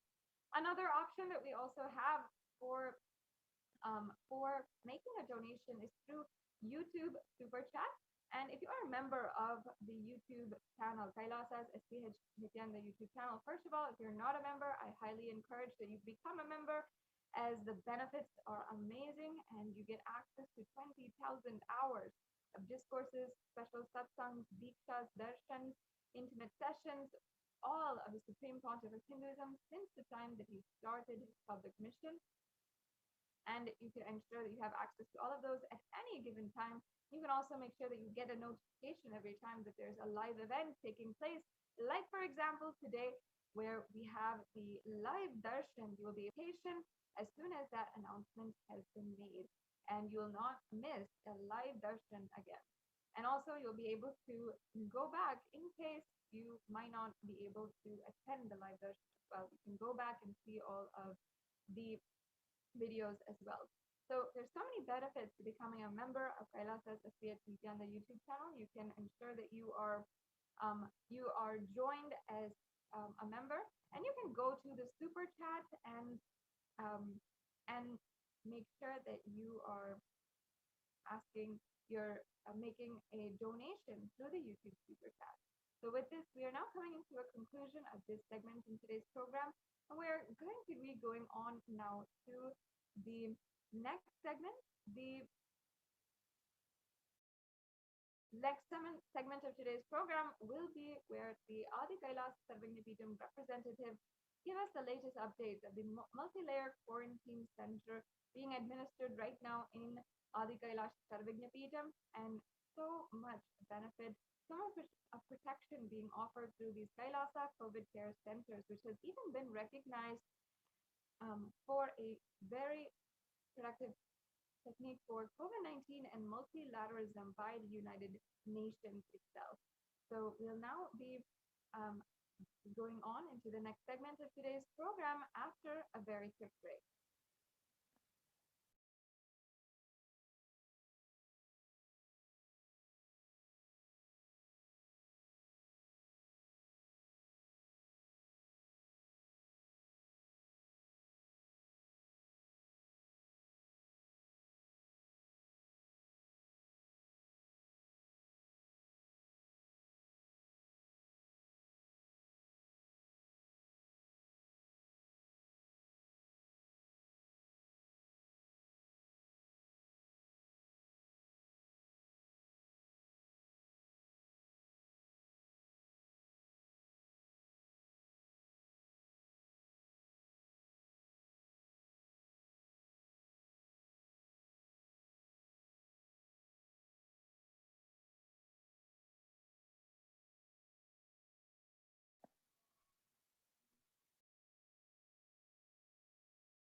Nityanandam, everyone, welcome back.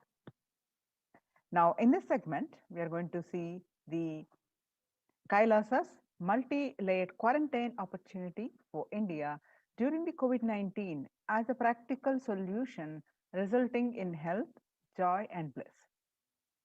Let's start with the Sadguru Vandanam with the blessings of the Supreme Pontiff of Hinduism, Jagadguru Mahasannidhanam, His Divine Holiness, Bhagwan Nityananda Paramashivam. Nityanandam Paramasugadam Kevalam Jnanamurtim Dvandvatitam Gagana Sadrusham Tattvamasya Ekam Nityam Vimalamachalam Sarvadi Shakshibhutam Bhavatitam Trigunarahitam Sadgurum Tam Namami.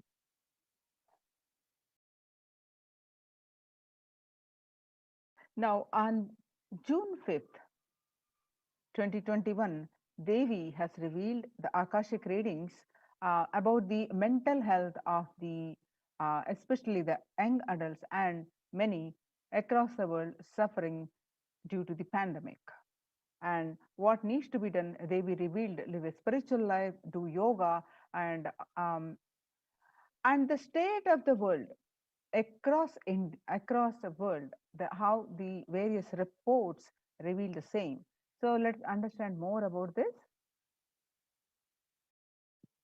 Revelations to the world by the Devi PARASHAKTI on 5th June 2021. Devi revealed that not only people dying in crores, financial and mental retardedness, you will also see minds getting collapsed. Freedom from all this suffering is the life of living enlightenment. First, prevent yourself from this deadly corona. O people, do the job of saving your life as first priority. Listen properly, people. The only way to protect yourself from this overflowing cosmic pralaya and from the demonic people who search for destruction for themselves and for others because of pralaya, go to Adi Kailasa, getting shelter at the feet of Paramashiva. Save yourself from karuna and hell and death, economic crisis and mental collapse that is formed because of karuna. Save yourself and move towards living enlightenment. Move towards Paramashiva Parampurul, doing yoga and tapas, doing seva to all the devotees of Paramashiva. Live a good life. Just for that, I have opened the doors of Adi Kailasa for all those in the universe, not only human beings, as even siddhas, jnanis, and yogis have come and are doing penance in Adi Kailasa for everyone who come. Goodness, prosperity, jnanam, and yogam will overflow. Do not have fear, and bliss is there. Do not have worry, I will protect with goodness. Just for that, I have opened the doors of Adi Kailasa for all those in the universe, not only human beings, as even siddhas, jnanis, and yogis have come and are doing penance in Adi Kailasa. For everyone who come, goodness, prosperity, jnanam, and yogam will overflow. Do not have fear, bliss is there. Do not have worry, I will protect with goodness. Happiness is there, enlightenment is there. Do not have fear, a bliss is there. I am solving sufferings. I am the Samaya Purattu Kannattal who comes and helps at the right time.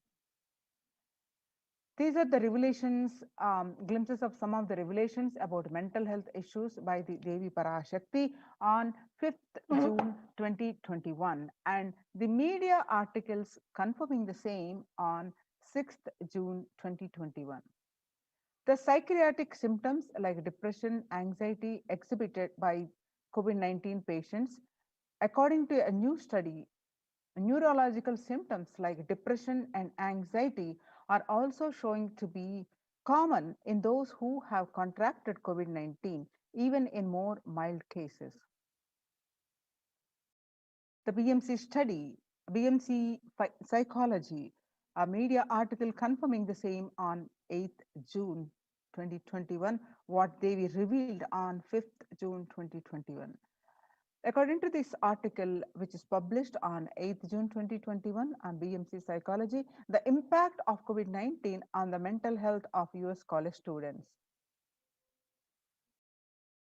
The results indicate that students closer to graduating faced increases in anxiety, which is 60.8%, feeling of loneliness 54%, and depression 59.8%. Many reported worries for the health of loved ones, most impacted their mental health status. And the need to take care of family most affected current and future plans. That is 31.8%, almost one half of students took to exercising and other remedies. Revelations about the mental health issues by the Devi PARASHAKTI on 5th June 2021 and the research confirming the same on 10th June 2021. The rates of anxiety and depression among the college students continue to soar, the researchers say. Researchers at the Dartmouth College, who have tracked the moods and behaviors of about 200 college students for over 4 years, say stress levels are at their highest. By Lauren Lumpkin, the Dartmouth College researcher, began tracking 217 students when they entered the school as freshmen in 2017 in the hopes of understanding how they behave. They have seen students' stress levels rise and fall, usually in tandem with midterm and final exams. But since the onset of the coronavirus pandemic, rates of depression and anxiety have soared and have showed no signs of coming down, said the Andrew Campbell, a researcher and computer science professor. The Psychology Today, the psychological trauma and PTSD event, how this pandemic will result in trauma responses. Much has been said about the mental health crisis that is occurring related to the coronavirus pandemic. Much of this information has focused on the all-consuming anxiety, panic, and fear that many are experiencing. While this is important and needs to be at the forefront of discussions, something that has not been discussed in the psychologically traumatic nature of what our nation and our world and is experiencing. The increased prevalence of post-traumatic stress disorder is expected to emerge as a primary factor driving the growth of the global post-traumatic stress disorder therapeutics market over the period of assessment. Global post-traumatic stress disorder PTSD therapeutic market, which showed that in 6 months in 2019, from January to June, the 6 months period, what it used to be and what in just 27, there's a raise, it's going to be a raise in 11.91%. According to the CNN, there is a high prevalence of mental distress in countries across the globe due to the coronavirus pandemic, especially among the healthcare workers and children. According to the United Nations and the World Health Organization, the impact of the pandemic on people's mental health is already extremely concerning. The WHO Director General Tedros Adhanom said in a news release recently.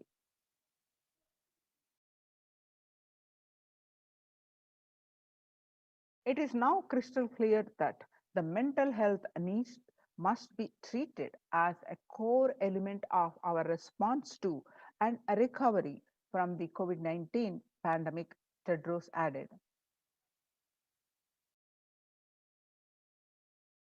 Yoga greatly improves mental, spiritual, and physical health. These are the solutions Devi also revealed, and the Supreme Pontiff of Hinduism continuously insists on doing the yoga on a daily basis and do the other spiritual practices. So people who practice yoga experience less anxiety, less depression, and fewer symptoms of post-traumatic stress disorder. Yoga also improves well-being, including increased gratitude, relatedness, acceptance, centeredness, empowerment, and self-esteem, the compassion, self-awareness, and hope. Yoga can help us the stress and self-refulgence, self-regulate as an important tool in the current time. We are all equipped with innate coping strategies for responding to stress. But sometimes our stress responses can become out of balance. We are living in a world that regularly activates our sympathetic response, the body's way of responding to stress, sometimes called fight or flight. This is balanced by our parasympathetic response, the way our body helps us to rest and relax. Yoga can help bring our parasympathetic response back online and allow us to find balance. Activating our parasympathetic response brings us into a more restful space and allows us to find calmness, connection, and compassion. The deep, mindful breathing of yoga and meditation stimulates the vagus nerve, which activates the parasympathetic nervous system and supports self regulation and stress management.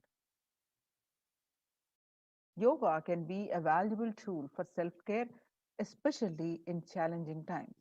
Yoga is now being used as an empirically based treatment, often in combination with other interventions, with benefits for both physical and mental health. Many clinicians are recommending yoga as it may help support the effectiveness of the traditional treatment approaches. The psychology today revealed that when we actively choose a tool of self-care, we better equip ourselves to survive and seek resilience in different circumstances. While it is but one tool, yoga offers the potential for connection and well-being, even in these challenging times. Spirituality benefits mental health.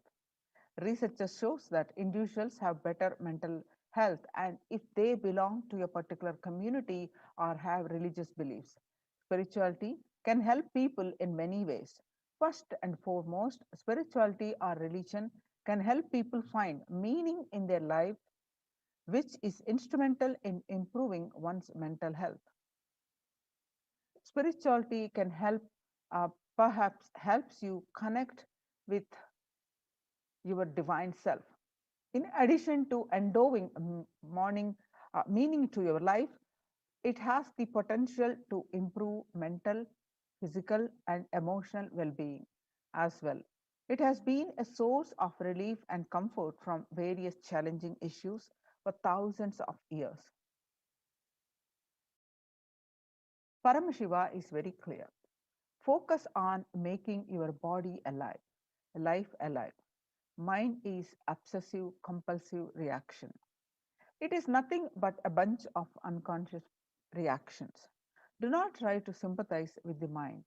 Make your body and life alive. That is the only priority for all of you. I am talking to everyone who has a little love and sympathy for me. For all of you, take this as a guru walk. Make your body and consciously strong. Gym will build muscles, make you look very nice in the outside, but only yoga and Ayurvedic lifestyle will make your body conscious. Just see all over the world, all the gym bodies are just dropping dead. Only yoga will make your internal organs strong and your ability to manifest consciousness strong. Let me give you the solution from the Paramashiva to protect yourself from this whole pralaya, not just from corona. The amount of depression, mental suffering, the way the whole world is suffering, the kind of poverty happening, people losing their jobs, income, having insecurity, comforts being lost, so much. Just make your life extremely strong. 3 years back, I said, keep yourself alive for next 3 years. I have enough evidence that 3 years back, I trained the whole Kailasa, the first devotees in their own homes, and also the Kailasa-vasis inside the Sangha, physically, mentally, psychologically, are consciously for quarantine lifestyle, for being active without getting mentally broken by being in one place, doing intense yoga, making the body and internal organs strong, taking bay leaf, neem juice, tulsi, haritaki, triphala churna, Ayurvedic lifestyle of less food and more energy, more activism. I only told it is for an important reason. Please wake up. Quarantine yourself, build your body. Do not bother about your business or any other profit or anything. This year, if you are alive, that is the greatest profit. Now, the greatest news is the Kailasas ecosystems are successfully implemented what Supreme Pontiff of revived due to the multi-level quarantine systems. The Supreme Pontiff of Hinduism successfully, without any case of corona, implemented the multi-layer quarantines to protect from corona, and it is open for one and all. And this has been submitted in the United States, and United States recognizes Kailasa's report on the COVID-19 and multilateralism. You can see the screenshot here projected on the screen, where you can read this article. You can directly click on this article and read by yourself the report, which is the Supreme Pontiff of Hinduism page. Some more screenshot of this post on Supreme Pontiff of Hinduism's Facebook page. The report published is in the website www.ohchr.org.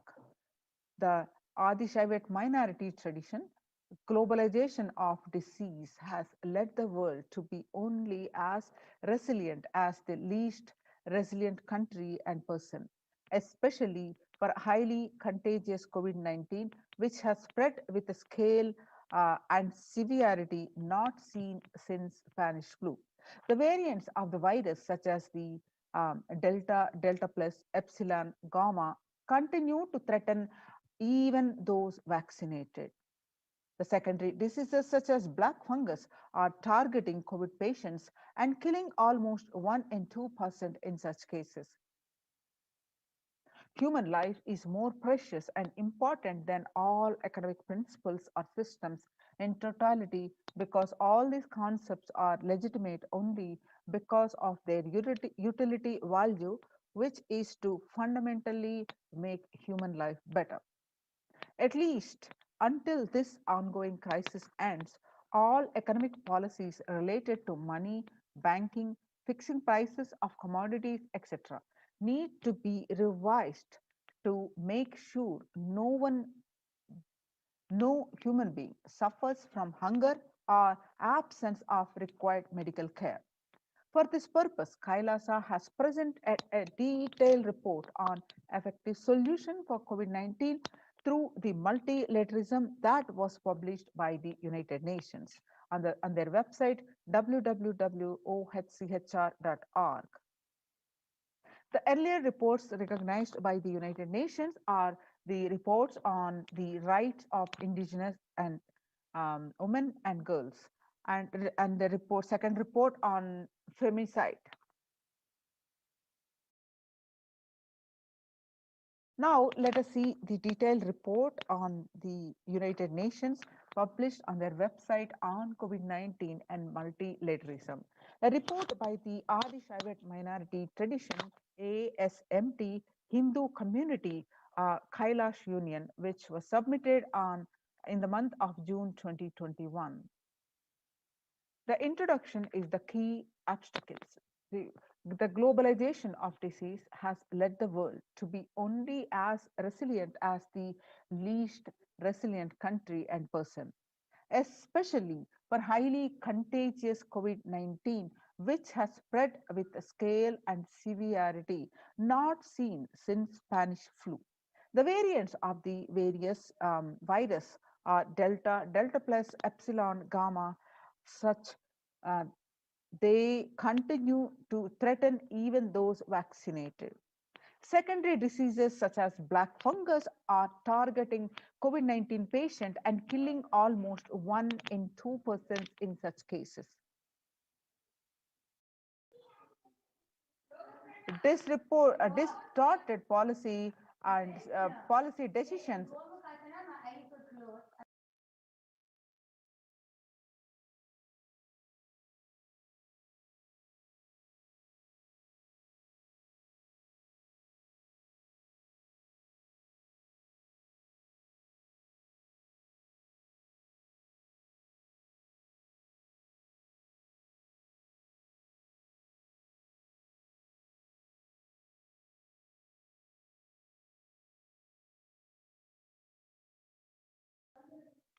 distorted policy decisions and conflicting principles can lead to polarizations amongst nations and within, leading to various extremes such as the hoarding of vaccines in some places, the wastage of vaccines in others, and an unaddressed shortage of vaccines globally.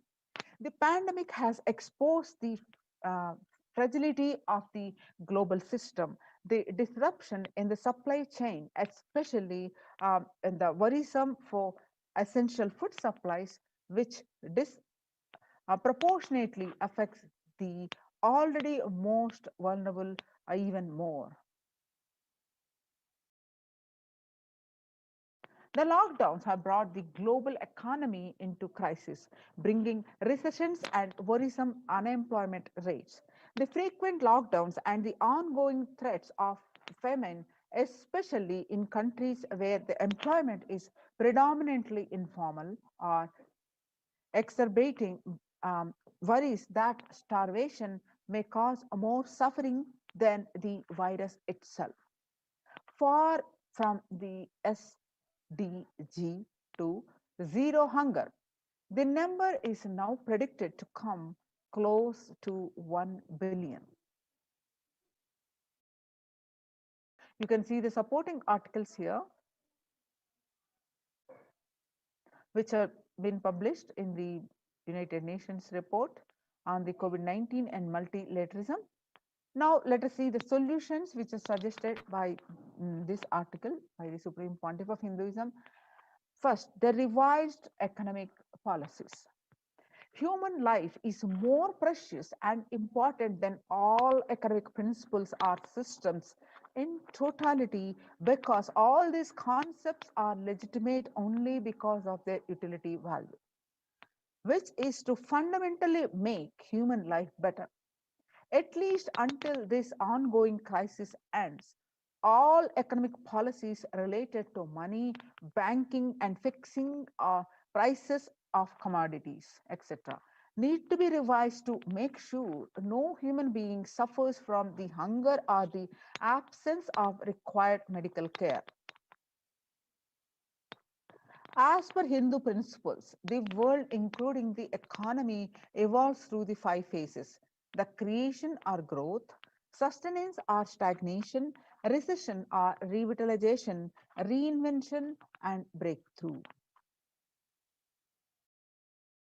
As per Hinduism's conventional economic growth is observed with when best practices are applied diligently. However, during the times of crisis led us to the 4th and 5th phases, wherein the need to reinvent and deliver a breakthrough becomes both a survival need and an opportunity to surpass any means and measures of conventional economic growth.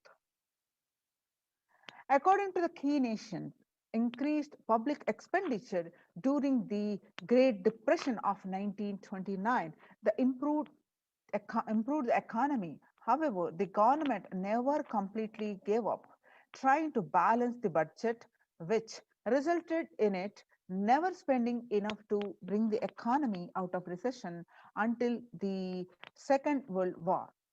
Similarly, the current crisis requires government to temporarily discard trying to balance economic interests that compromise quarantine safety and put human life at risk, and rather reinvent their economic strategies and multilateral coordination for benefiting during the subsequent breakthrough period after the end of the crisis. The Hindu multilateralism, there is an immense inequality in the capacities of the governments, organizations, and people on two grounds. First, health response. Second, economic recovery. Surviving the highly contagious COVID-19, where the world is only as resilient as the least resilient country and person, requires God and people collectively address the crisis. From 3200 BCE, the 56 nations in Asia had multilateral treaties based on the Hindu principle Vasudhaiva Kutumbakam. That means the entire world is my family. From the Maha Upanishad, chapter 6, verse 71 to 73. You can see the references here which are projected. Next is provide sustainable community livings with a multi-layer quarantine. Home or self-quarantine is not a viable solution for a vast majority of people for either health, safety, or economic reasons. In Assam, home quarantine has been reported to be a primary reason for a large number of deaths. In some places, governments have moved people out of home quarantine to COVID care centers. Other issues linked to quarantine, especially in small houses, are mental health problems, such as an increase in suicidal ideation, especially amongst the younger population. This requires friendly quarantine setups which are self-sustained and sufficient in terms of food stock and supplies, recreation, employment, education, etc.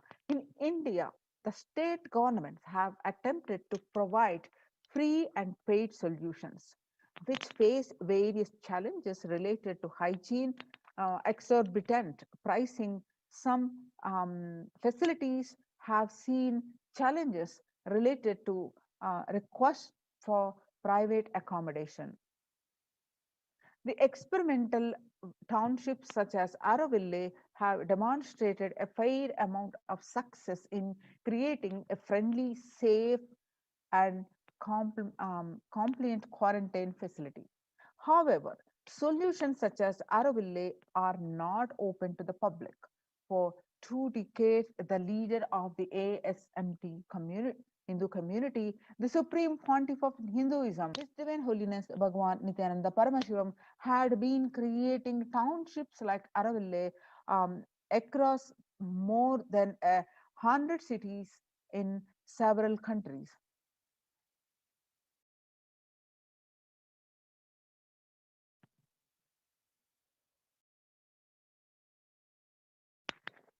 Most of the townships have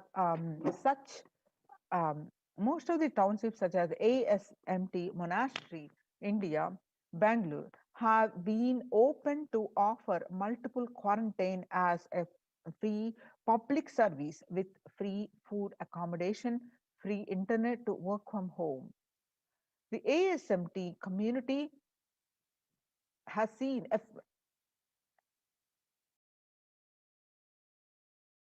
a fair amount of success in these townships with 0 reported cases of COVID infection in the past 2 years and has already saved many lives.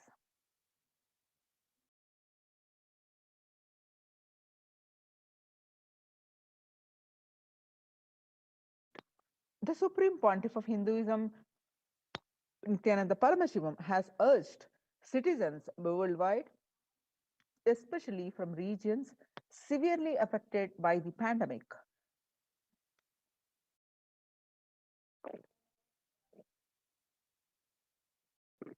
to protect themselves as the topmost priority and avail 3 avail these free quarantine facilities that the community has created, especially as home quarantine has failed many and is known to be a primary reason for a large number of deaths in many scenarios.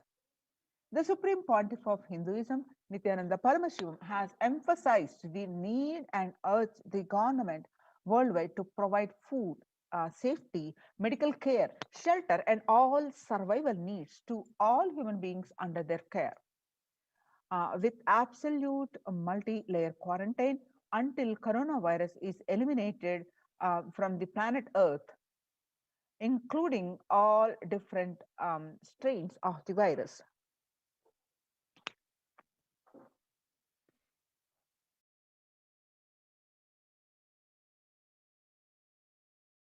Now you are seeing the articles published in these multi-layer quarantine facilities.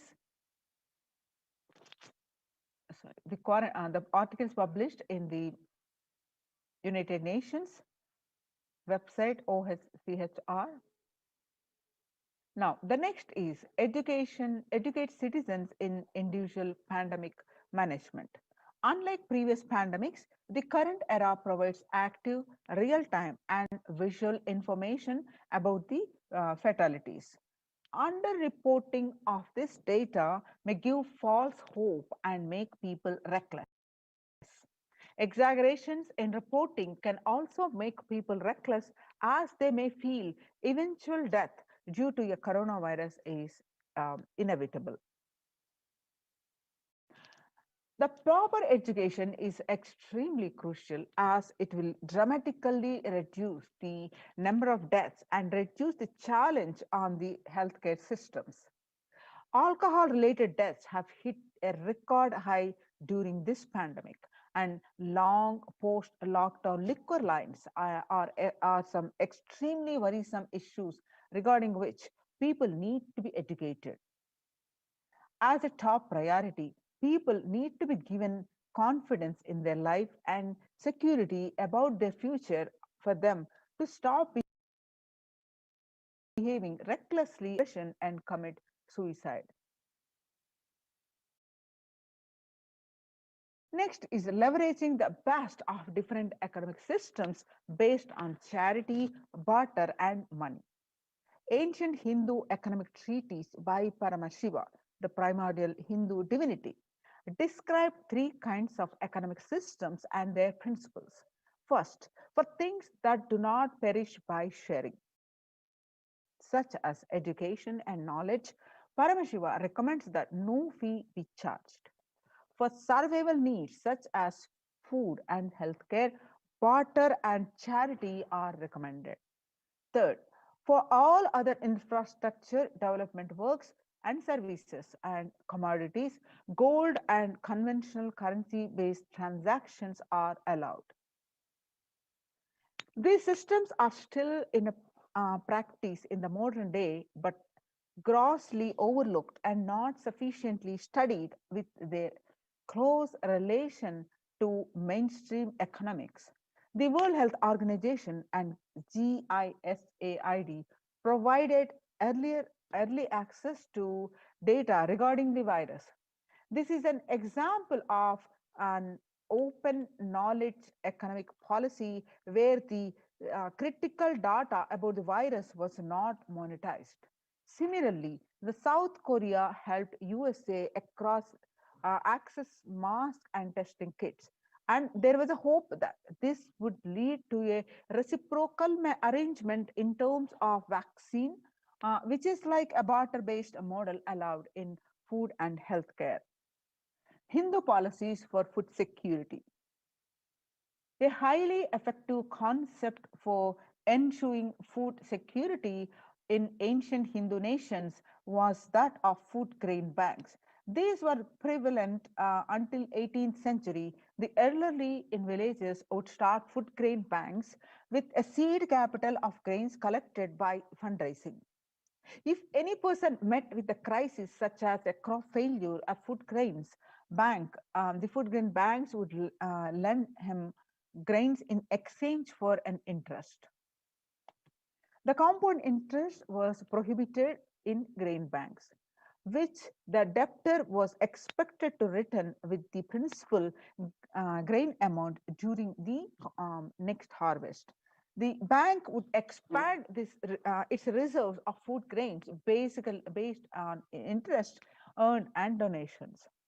At the time of severe crisis such as famine, the entire village would be able to withdraw these grains, and if required, all such grain loans would be written off on humanitarian grounds. The next is Hindu temples, food is shared for free as a policy. This was the case in both ancient times and in modern times.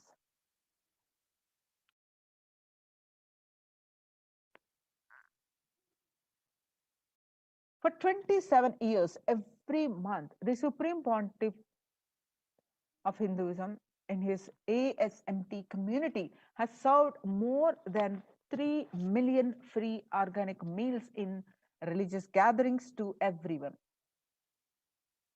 without discrimination, and has served over 1 billion free meals in total. Such private and public efforts are crucial to ease the threats of starvation, which is estimated to hit 1 billion people worldwide.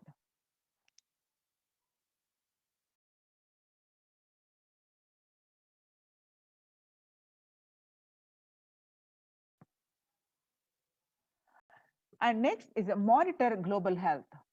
The crisis requires government to take aggressive, proactive measures to monitoring health.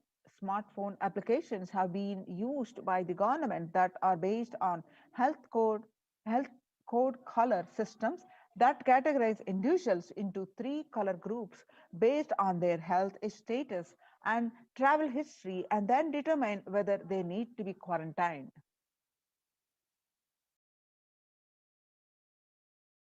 You can see the supporting articles now.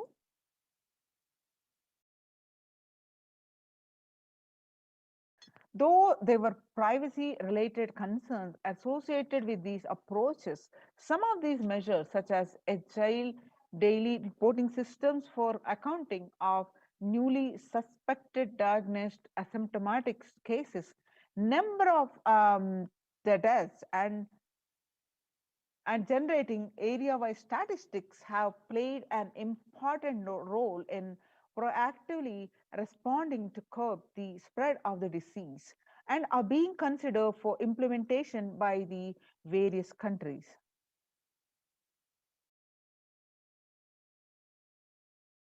Now you're seeing the supporting documentation.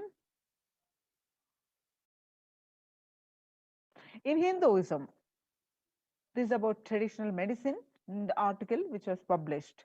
In Hinduism, nature and public planet Earth are registered, respected as living divine mother energies capable of providing us with all our survival needs, that is food, medicines, etc.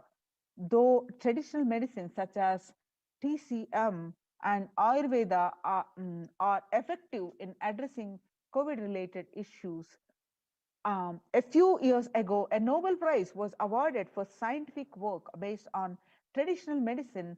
The mainstream Western medicine has chosen to characterize Ayurveda as pseudoscience and the TCM as unscientific.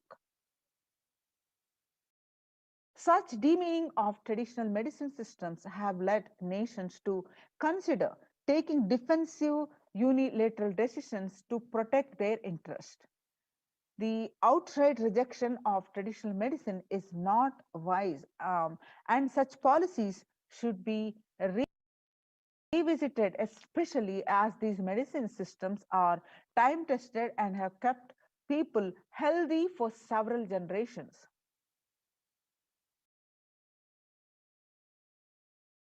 Kailash Union recommends government worldwide provide solutions like Kailash Hindu medicinal care, which includes complete free of charge services such as Ayurveda, Siddha, Yoga, Western medicines, and multi-layered quarantine for complementing their ongoing public health efforts.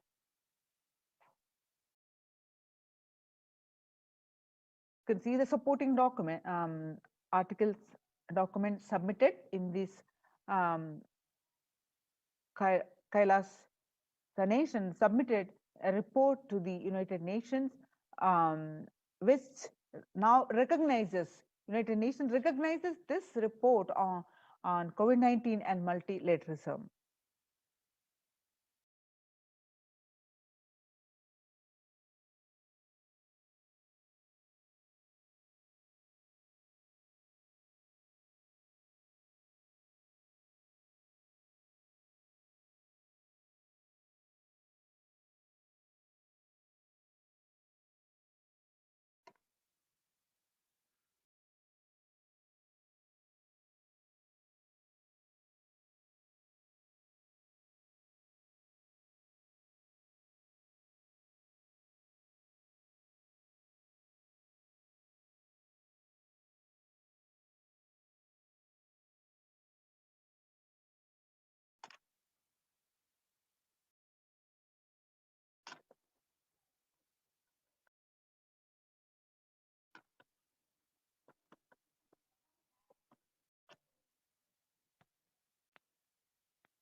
Everyone should be provided access to traditional healthcare systems free from policies that are prejudicial and discriminatory towards these systems.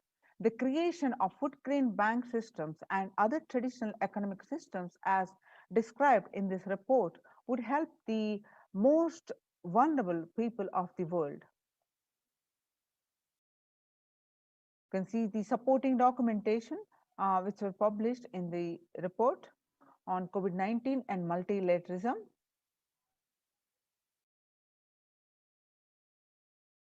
Now, you can use this opportunity and join now in these COVID care protection centers. Kailas are de facto spiritual centers and save your life.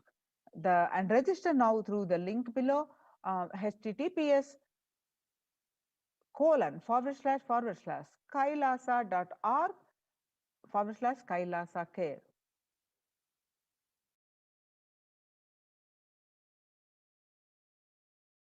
Now we have the exciting news. The live satsang is going to be at the 7 a.m. Indian Standard Time. We have the you're going to be blessed with the Supreme Pontiff of Hinduism's live satsang at 7 a.m. Indian Standard Time. Let's get prepared.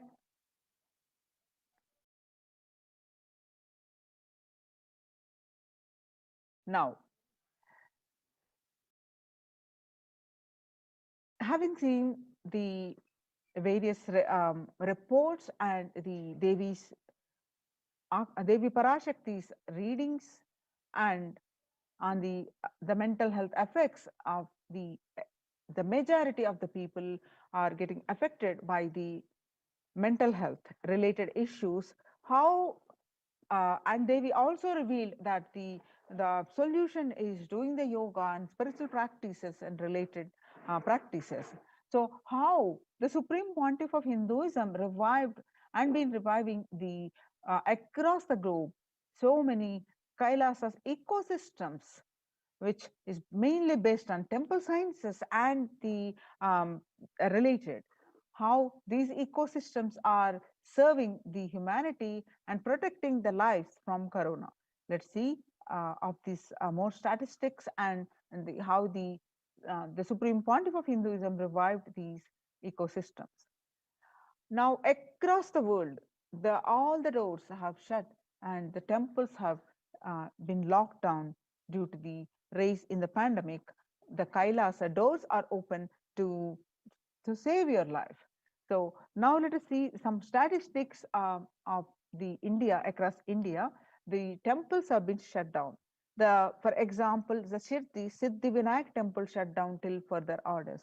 The Shirdi temple administration took the decision after the Maharashtra government on Sunday announced a weekend lockdown and night curfew in the state to control the spread of coronavirus. Puri Jagannath temple to remain closed for public, keeping in view the surge of COVID-19 cases in Odisha and also in Puri. The authorities of the temple of Lord Jagannath in the pilgrim town on Sunday. The famous temple is closed for the devotees since May 5th as a statewide lockdown was imposed by the Odisha government. Not only the Puri Jagannath temple, but all the religious places closed for public in Bhubaneswar as city records the highest daily COVID surge, with the Odisha capital Bhubaneswar registering the highest ever single day spike of 581 new COVID-19 cases. The local municipal authorities recently declared closure of all religious places like temples, mosques, gurudwaras, and churches for devotees till further orders. In Uttar Pradesh, the major Madura temples banned the entry of devotees amidst the COVID-19 surge. Two major temples of the Sapta Devalaya, the cluster of 7 temples in Vrindavan, banned the entry of the devotees in view of the rising COVID-19 cases. On the other side, the Gujarat Somnath temple closed for darshan amidst the COVID-19 surge. In view of the COVID-19 surge infections, the Somnath Temple Trust has announced that the temple will remain shut for devotees from April 11th for an indefinite period.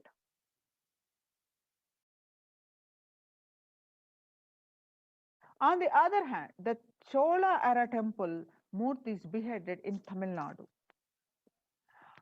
The Murtis of the Chola era temple have been vandalized in Pudukkoti, Tamil Nadu.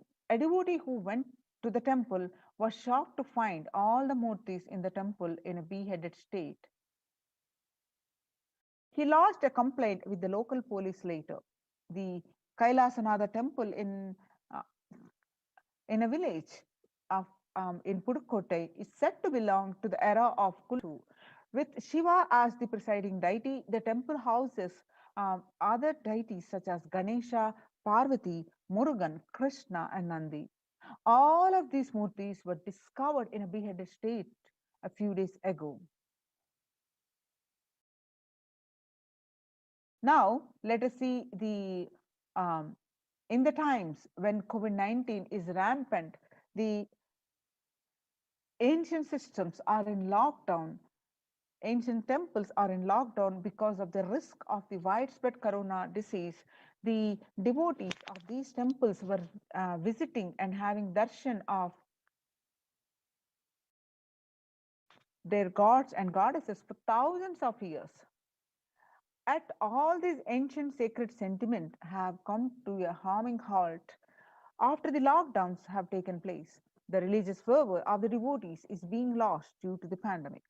The Supreme Pontiff of Hinduism is reviving these e-Kailasa ecosystem and bringing all the ancient traditions of the online platforms on Kailasa TV, YouTube, and Facebook.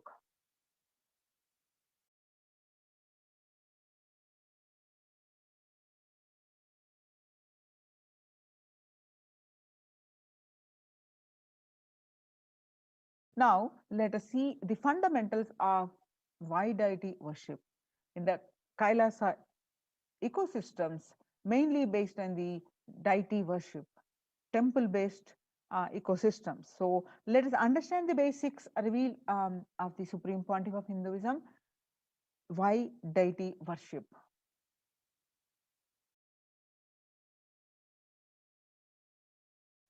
In his own words, the Supreme Pontiff of Hinduism, in his own words, please understand, deities are not mere idols, they are embodiment of ideals.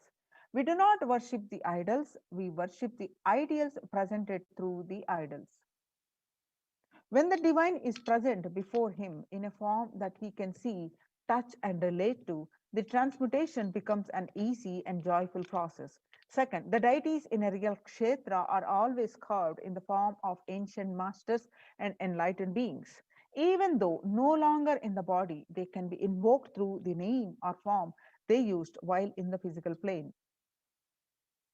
When we pray to the deity or chant its name, the corresponding divine vibration is automatically awakened and becomes available on the energy plane to guide and bless us. The Supreme Pontiff of Hinduism reveals that we've mastered the science of bringing the divine to the deities and expressing the divine through the deities. The whole science has been mastered in Vedic tradition. The revival of temples will be the revival of world peace and world bliss. Revival of temple culture and deity worship where people are made to look in. That is where the revival of Sanatana Dharma, the Advaita Satya, is going to happen. The divine has infinite, auspicious qualities. And with these auspicious qualities, any one quality they manifest when a devotee intensely prays to protect him, or when they manifest a different form with other different form to protect the whole world. For example, Shiva saved Markandeya from death. Markandeya was born to destined that he was to live only 16 years. On the day of his death, the Lord of Death, Kala, arrived to take his life away. And Markandeya, praying intensely since long to know this fact, and he prayed to Paramashiva intensely, and on the day when Kala came to take his life away, he hugged the Paramashiva Linga and intensely prayed to him.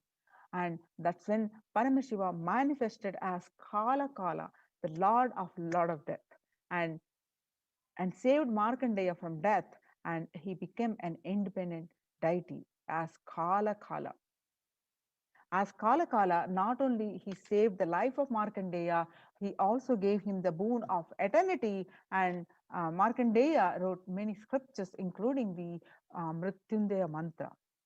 Same way, he danced in Paramashiva, danced in ecstasy. That action became Nataraja. Paramashiva, as a Nataraja, performed as a cosmic dancer, performed the Panchakritya so casually, the creation of this universe, sustenance, and the pulling out of the rejuvenation and pulling out of the delusion and giving us the liberation. All these Panchakritya, the 5 actions, he performs just as a cosmic dancer. Similarly, Mahavishnu's every action of showering blessings on the world becomes Lakshmi. Brahma's very action of constantly sharing the wisdom becomes Saraswati. So each of the actions of the ultimate becomes an independent intelligence and energy. When you connect with those independent intelligences, those deities, where you want, whatever you want immediately happens. Whatever result you want, worship with right those divine energies who are the personification of those specific actions. Immediate results are achieved by connecting with those deities. In this world, this can be a powerful method through which you can achieve whatever you want in your life. Join in these COVID care protection centers, save your life, and enjoy the joy, peace, and bliss, and much more. Register now through the link below, https://kailasa.org, kailasa.org/kailasa, KAILASACE. We will resume the session after a very short break. And today we have an exciting news of 7 a.m. Indian Standard Time. The Supreme Pontiff of Hinduism gracing us with his live satsang. So let's get tuned to the satsang. Let's get prepared for that. We'll resume the session after a very short break.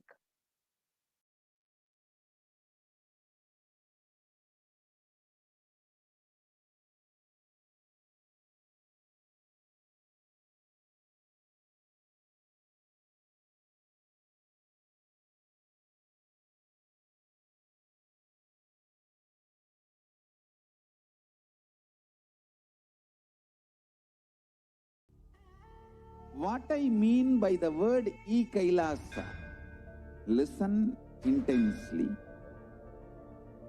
Enlightenment ecosystem, literally enlightenment itself, in your own home, wherever you are.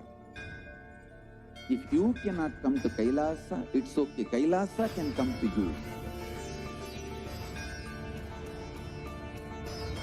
Kailasa coming to you is e-Kailasa.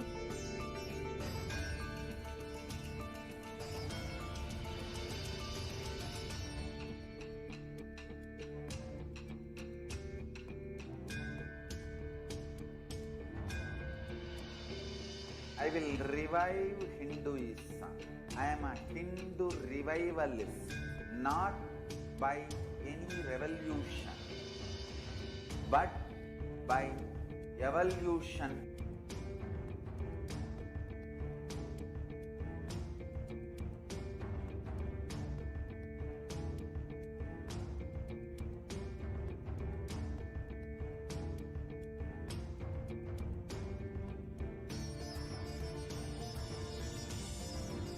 And setting model community.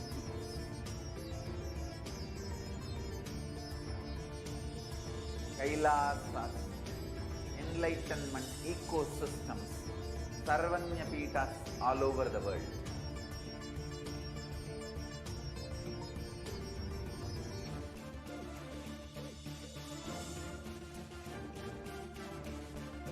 All powerful cognition, knowledge, only when you live, power manifestation and possibilities manifestation happens.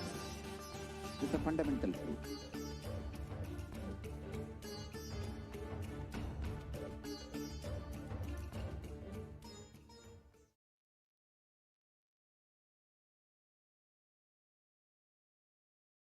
Yes. Now, welcome back. Now, let us understand the Kailasas ecosystems established by the Supreme Pontiff of Hinduism over 27 years.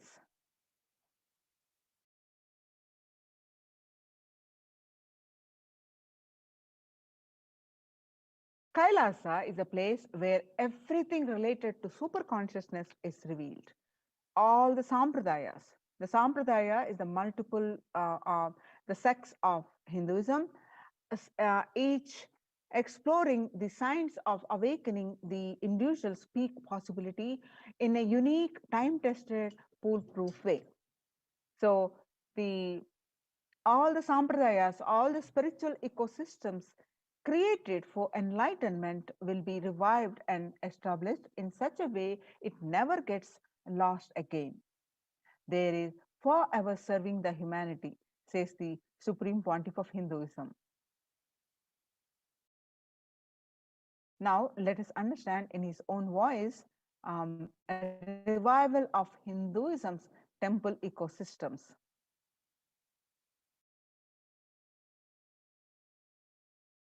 I am going to revive Hinduism by setting up a model community, enlightenment ecosystem. I am going to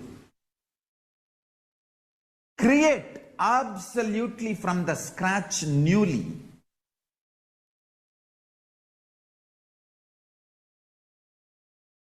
self-sustaining, temple-based Hindu ancient enlightenment ecosystem and civilization based on that. Understand? Kailasa is reviving the ancient Hindu enlightened civilization.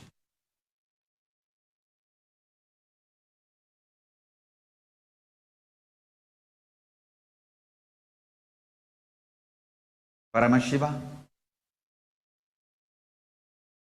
himself manifested this Kailasa Mandala, the enlightenment ecosystem, and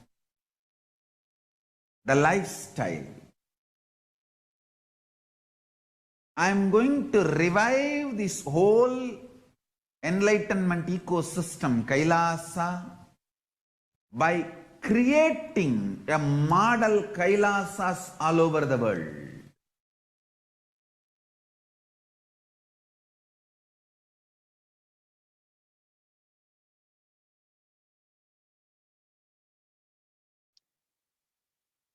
Next, the adulation of violence in recent lifestyle has enabled disruption in several nations, affecting millions of lives with a mental distress, physical health elements, defalcation of food supply, and pinpointed destruction to the infrastructure of several countries.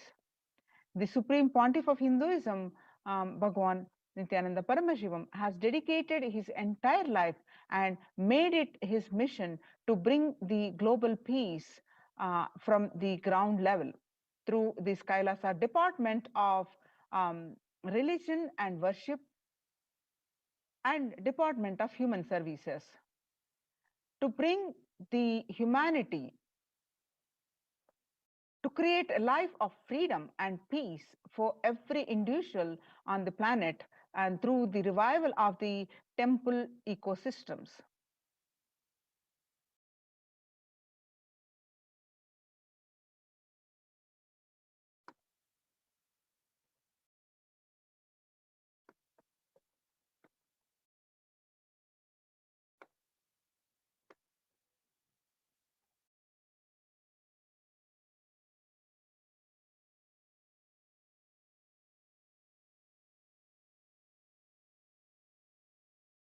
The director of the National Institute of Mental Health, Joshua Gordon, director of the Mental Health, National Institute of Mental Health, pointed out that environmental factors, risk, and protective influences on mental health. He grouped such factors into three groups: individual factors such as the microbiome. Natural and built components include green spaces, housing, and highways, which may play a role in health disparities.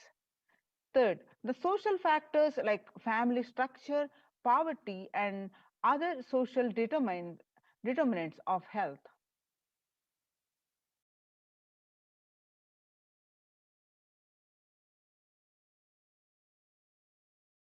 From 1994 to this day, the Pontiff of Hinduism has worked tirelessly in the revival of temple ecosystems globally. Through Kailasa Department of Religion and Worship, the Department of Human Services, led by the Supreme Pontiff of Hinduism, this lifelong commitment to the mission and vision of bringing global harmony and sustainable living and reproductive systems has been proven in building active, contributing temple ecosystems around the world. Now you can see the glimpses of this how the Supreme Pontiff of Hinduism revived these ecosystems, the temple ecosystems across the world over 27 years. Now you see the glimpses from 2006, 21st October, the following a meditation under the sacred banyan tree of Adi Kailasa peacekeepers of Kailasa, along with the children of the Nityananda Gurukul, celebrate the auspicious occasion of Diwali. This picture is taken in Adi Kailasa, Sarvajna Peetam. Now, on 22nd, 2018, the peacekeepers of Kailasa and the participants of the Paramashivoham meditation workshop take part in a celebration of a traditional flag hoisting ceremony. These pictures again are taken from Adi Kailasa, Sarvajna Peetam. Now you're seeing the pictures are where the Supreme Pontiff of Hinduism conducting Nityananda Spurana Convention, the Life Bliss Program Level 2 meditation workshop, Chennai, India. The picture is taken on 14th December 2006.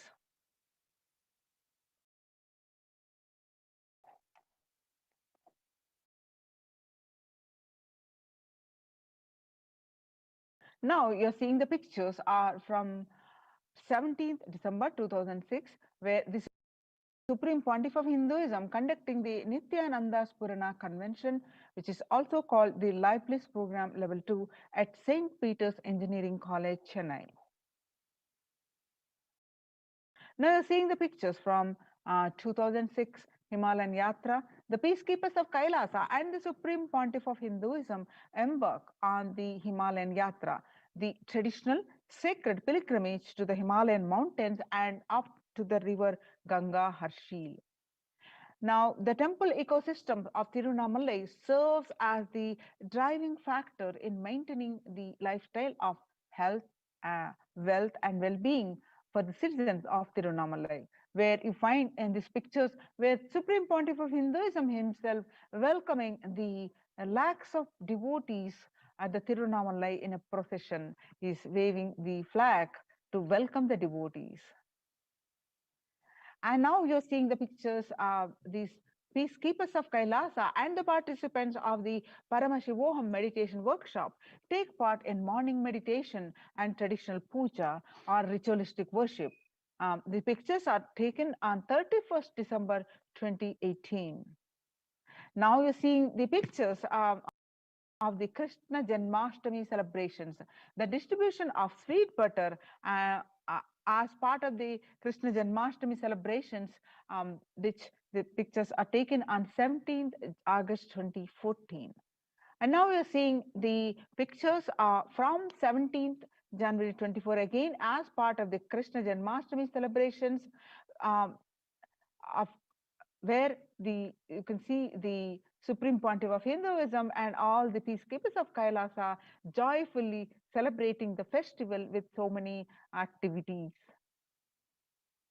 Now you're seeing the pictures as part of the Krishna Janmashtami celebrations, where you see the peacekeepers of Kailasa distributing the free organic food to the to one and all.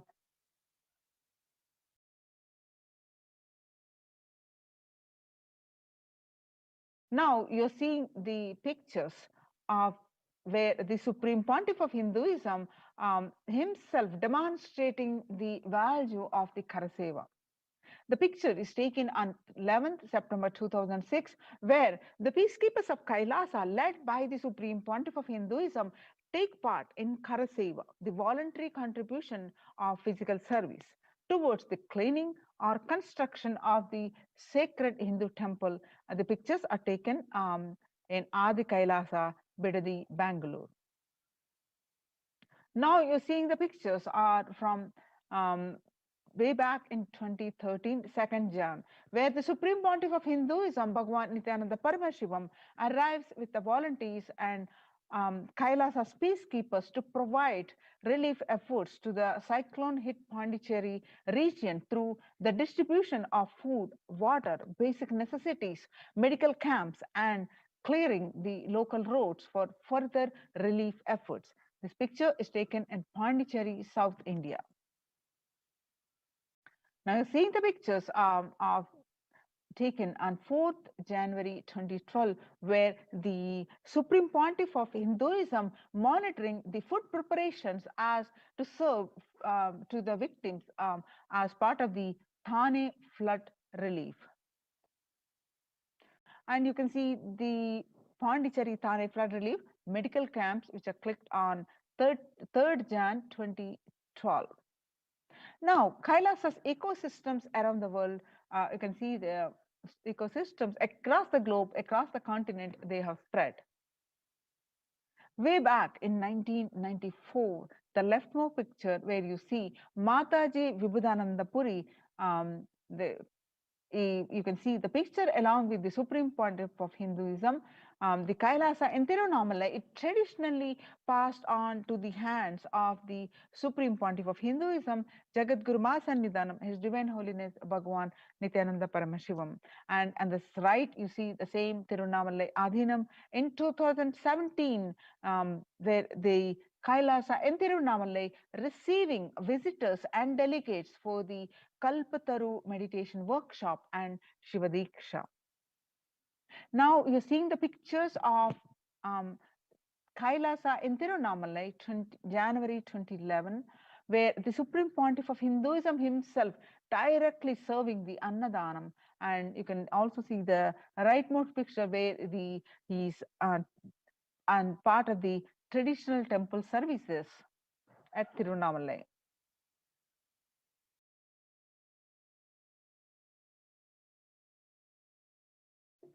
On 11th March 2017, Kailasa in Tirunamalai, thousands arrived to celebrate the enlightenment ecosystem and to traditionally meet the Supreme Pontiff of Hinduism, Jagadguru Mahasannidhanam, His Divine Holiness Bhagavan Nityananda Paramashivam.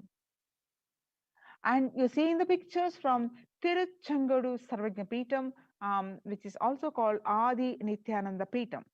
The first temple ecosystem established by the Supreme Pontiff of Hinduism, Jagadguru Mahasannidhanam, His Divine Holiness Bhagavan Nityananda Paramashivam, at the age of 23, and on the banks of the sacred Kaveri River in 2001. This was the start of the borderless Hindu temple ecosystem, and we know today as Kailasa.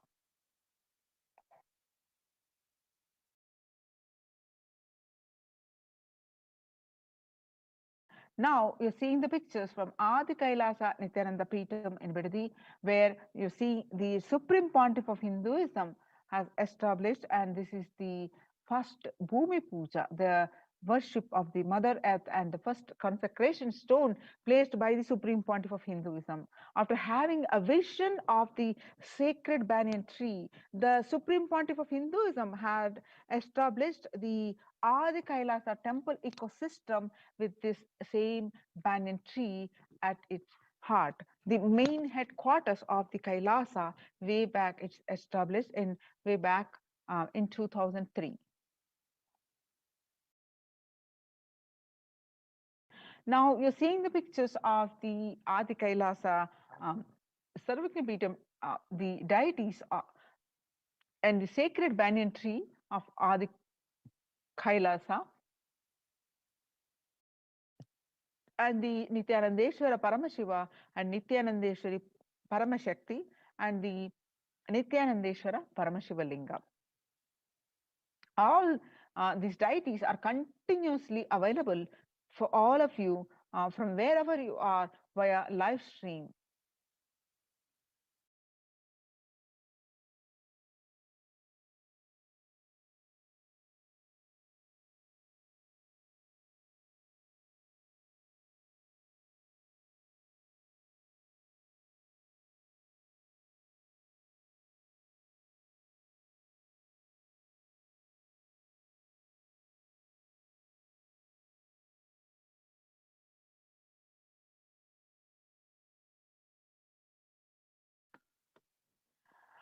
Now you're seeing the pictures are from Adi Kailasa Nityananda Peetam, where the continuous flow of worship and temple services you can see via live stream. You can see some more pictures. Now you're seeing the pictures of Kailasa in Columbus, Ohio, USA. This is the first temple established by the Supreme Pontiff of Hinduism outside of India. The temple physically came to life in just 9 months. The chief presiding deities of the temple are Nityanandeshwara Paramashiva and Nityanandeshwari Paramashakti. The deities are 7 feet tall granite, made with granite and weighing 6 tons. And faces have been carved directly, hand carved by the Supreme Pontiff of Hinduism. Now you're seeing the pictures are from the Los Angeles, Kailasa in Los Angeles. The Los Angeles temple is the first inaugurated temple in 2005, then established in its permanent location in 2007. Houses the largest Shivalinga and Rajarajeshwari in North America. Now you're seeing the pictures of that where if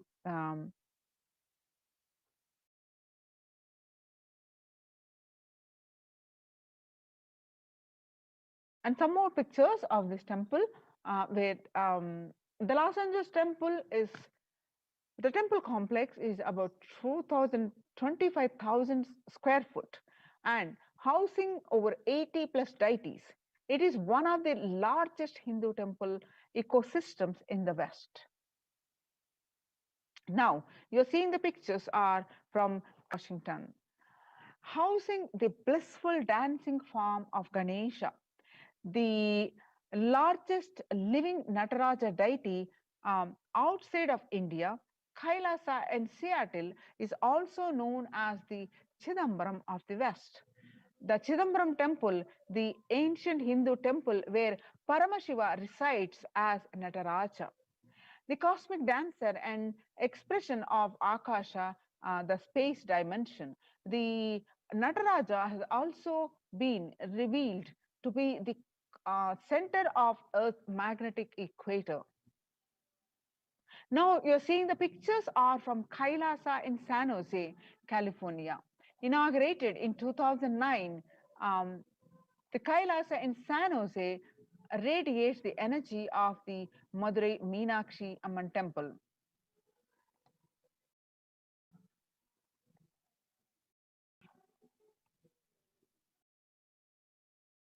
The chief presiding deities of the temple are Devi Paramashakti, Devi Meenakshi, the Shivalinga, and Nityanandeshwara Paramashiva and Nityanandeshwari Paramashakti, which have been created, installed, and energized by the Supreme Pontiff of Hinduism.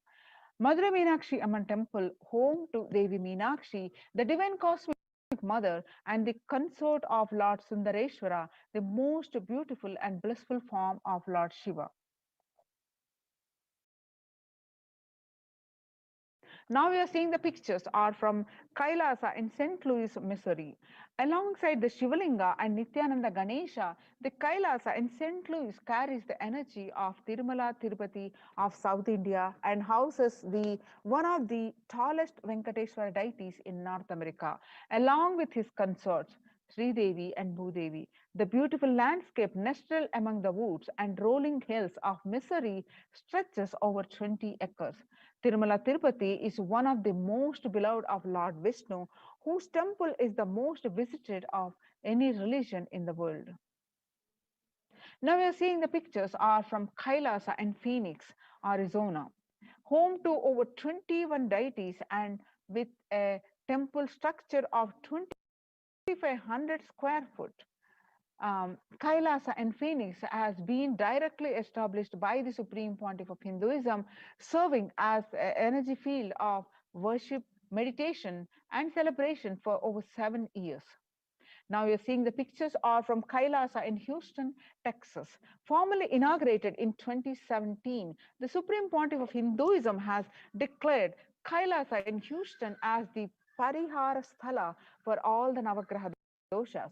Parihara Sthala, which will remove all ill effects of the 9 celestial bodies. The celestial bodies are held, will hold you responsible for all the good, bad that you did. So, but in the course of time, if anyone realize their mistakes and want to do the prashchitta, you can do the parihara. where the deities will reduce the effect of the ill effects of the action that you did. So the Supreme Pontiff of Hinduism had declared the Kailasa in Houston as the Pariharasthala for all the Navagraha doshas. Now we are seeing the pictures are from Kailasa in Toronto, Canada. Inaugurated on July 2011, Kailasa in Toronto is the only Hindu temple in the West with all 63 Naimanas and 18 Siddhas residing as deities. The temple deities here are seated exactly as they existentially preside in Kailasa around Paramashiva, the primary deity of Hinduism. Naimanas are the most endearing and notable saints of Hinduism, and Siddhas are the meaning the accomplished perfected one. Kailasa in Toronto, Canada, active and alive from 2011 onwards, Kailasa in Toronto has been blessed to radiate the superconsciousness energy of Kailasa. This temple ecosystem goes on providing various temple services to the community, such as Annadan and traditional Hindu ceremonies. Kailasa's Department of Religion and Worship, the Department of Human Services, and each of the Kailasa's temple ecosystems consider the right of happiness to be the highest fundamental right to all human beings. In fact, the all beings. The ultimate goal of Hinduism and Kailasa, led by the Supreme Pontiff of Hinduism, Jagat Guru Mahasannidhanam, His Divine Holiness Bhagavan Nityananda Paramashivam, is the material and the spiritual well-being and prosperity of humanity. Join now in Kailasa's COVID Care Protection Centers and by registering the link below, https://kailasa.org/Kailasa care. Now let us see the contributions from the Kailasa's Department of Religion and Worship during the COVID-19 pandemic.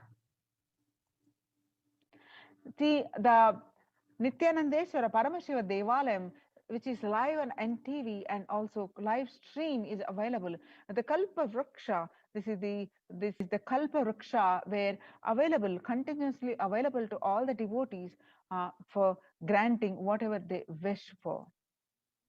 Now you can see the deities are also available on the live stream.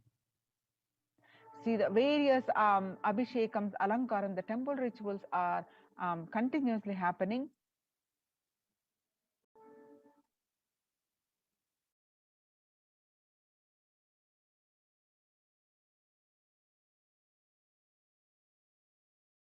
Revelations to the world by the Devi PARASHAKTI on 12th May 2021. Devi revealed that I came as Nija Avatar.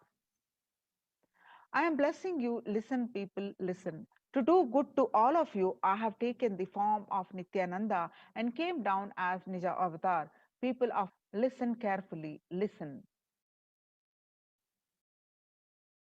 Time after time, Bharatam is Jnana Bhumi, where enlightenment have to come. They have to live and it has to flower. Few hypocrites, because they are stuck in delusion, we cannot sacrifice the world. Cosmos cannot be destroyed. The ship I did to save the cosmos from being destroyed, that is called Adi Kailasa. The ship I did to protect beings from Pralaya in Adi Kailasa. Because of conspiracy of Drohis and enemies rule, the captain has to leave the ship. Before 12 years, knowing the great deluge that is going to happen, all Aushadas by this Guru Purnima, that Jnana Rasavadam, Navapashana is going to flower. Allow people to come and take dip in Navapashana flower. People, whoever comes and dip in Vaidyasarovar, they will not have death, they will not have corona. Crores and crores of people will come in line. Every day they will dip in the Ananda Lingam. On 13th May, Devi continue to reveal that, listen well to my words. For India, I made ship as protection. The Nityananda Navapashana Lingam in Vaidyasarovar. Go to Adi Kailasa, O Indians, listen. All those regretting losing Nityananda Nija Avatara without confusion and without talking just as the lip service go to Adi Kailasa. Scores of people will come there looking for health, Navapashana water feast and medicine, to get health and protection and enlightenment. To protect India from the great destruction, I, PARASHAKTI, made this huge ship. Even if captain is not there, ship is there. When the first world countries closed their doors, their borders during a massive global emergency, Kailasa has opened its not only doors to all without exception. Join the COVID care protection centers. Register now through the link below. https://kailasa.org/Kailasa care. The link is projected. Make use of this opportunity, save your life and protect from this corona. And now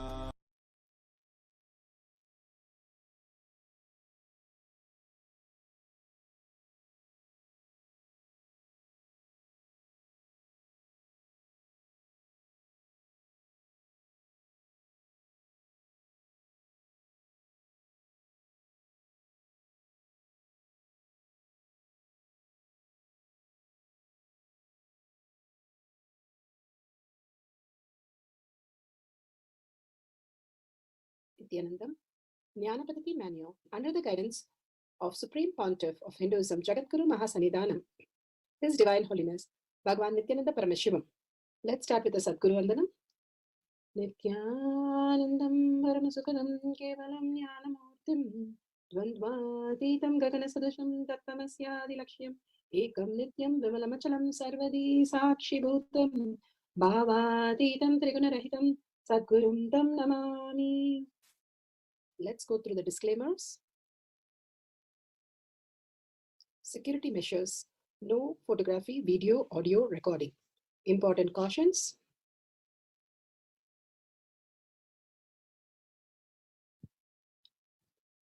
Please be aware of the important cautions.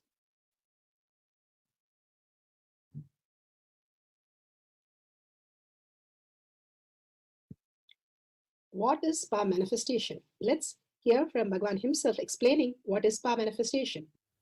All the 25 states of consciousness, when they happen in you, due to your chemicals and hormones ups and downs, it is powerlessness. When it happens in you, out of your free will and consciousness, it is powerfulness. That's all. When you fall into sleep, it is powerlessness. When you enter into sleep, it is powerfulness. When you fall into dream, it is powerlessness. When you decide to dream, it is powerfulness. So I have added the ultimate powerfulness, Turiyatita, in your whole being and doing. Manifest all the powers. Understand, power manifestation is nothing but cognitive shift. It is not work. It is cognitive shift. Understand? It is just cognitive shift. It's not work. Work is a 4-letter word. Power manifestation is cognitive shift. Playing with life. Playing with being alive.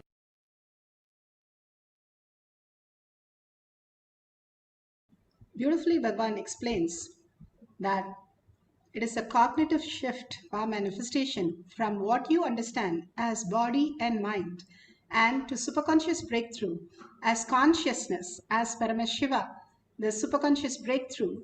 It is a science of our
Connecting with the divine with your eyes closed is meditation. Connecting with the divine with your eyes open is darshan. Come, let us all now move from meditation to darshan. Slowly, very slowly, please open your eyes.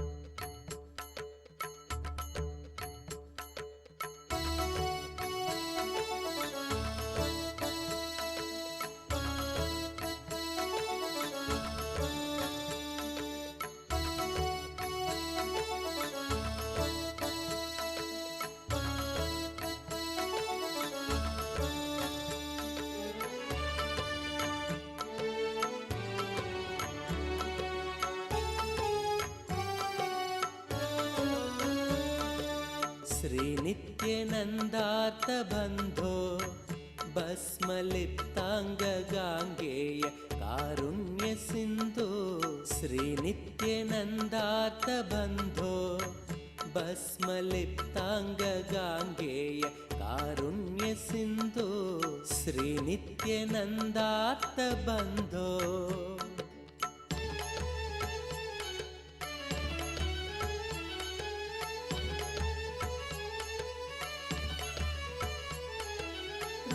रुद्राक्षधारिन् नमस्ते रौद्ररोगं हरत्वं परारेर्गुरोर्मे रुद्राक्षधारिन् नमस्ते रौद्ररोगं हरत्वं परारेर्गुरोर्मे राकेन्दुवक्त्रं भवन्तं माररूपं कुमारं भजे कामपूरम् राकेन्दुवक्त्रं भवन्तं माररूपं कुमारं भजे कामपूरम् श्रीनित्यानन्दा नमस्ते गुरुनित्यानन्दा नमस्ते श्रीनित्यानन्दा नमस्ते गुरुनित्यानन्दा नमस्ते श्रीनित्यनन्दार्थबन्धो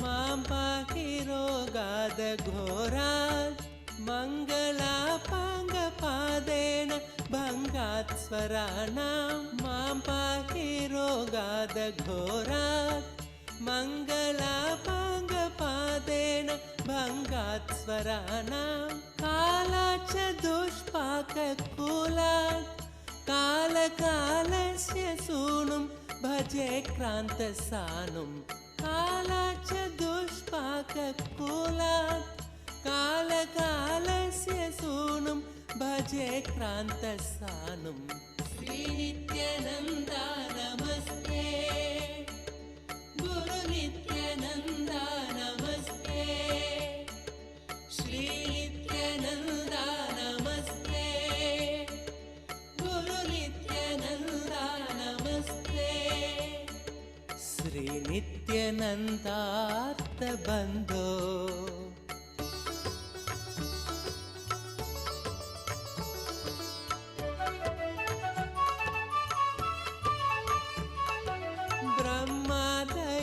यस्य शिष्या ब्रह्मपुत्रा गिरौ यस्य सोपानभूता ब्रह्मादयो यस्य शिष्या ब्रह्मपुत्रा गिरौ यस्य सोपानभूता सैन्यं सुराक्ष्वापि सर्वे सामवेदादिगेयं भजे नित्यानन्दम् सैन्यं सुराक्ष्वापि सर्वे सामवेदादिगेयं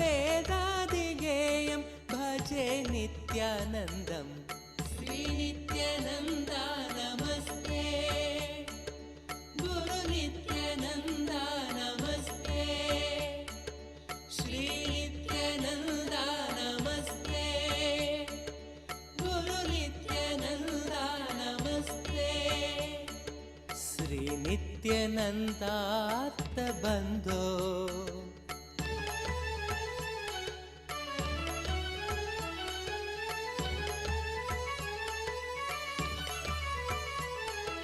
काषाय संवीतगात्रं कामरोगादिसंहारि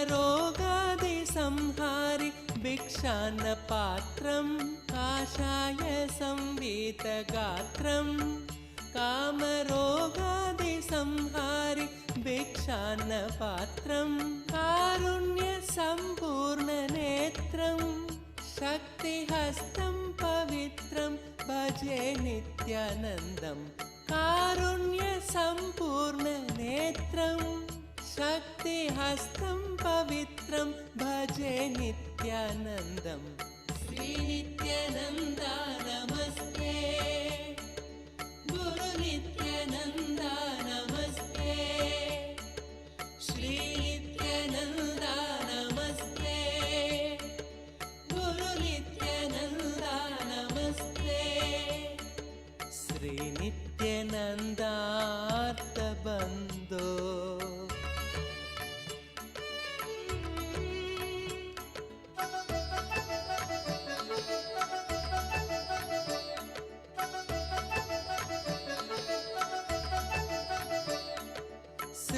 श्रीनित्यशैले वसन्तं साधुसङ्गस्य रोगान् सदा संहरन्तं श्रीनित्यशैले वसन्तं साधुसङ्गस्य रोगान् सदा संहरन्तम् ओङ्कारतत्त्वं वदन्तं शम्भुकर्णे हसन्तं भजेऽहं शिशुन्तम् ओङ्कारतत्त्वं वदन्तं शम्भुकर्णे हसन्तं भजेऽहं शिशुन्तम् श्रीनित्यानन्दा नमस्ते गुरुनित्यानन्दा नमस्ते श्रीनित्यानन्दा नमस्ते गुरुनित्यानन्दा नमस्ते श्रीनित्यानन्दार्थबन्धो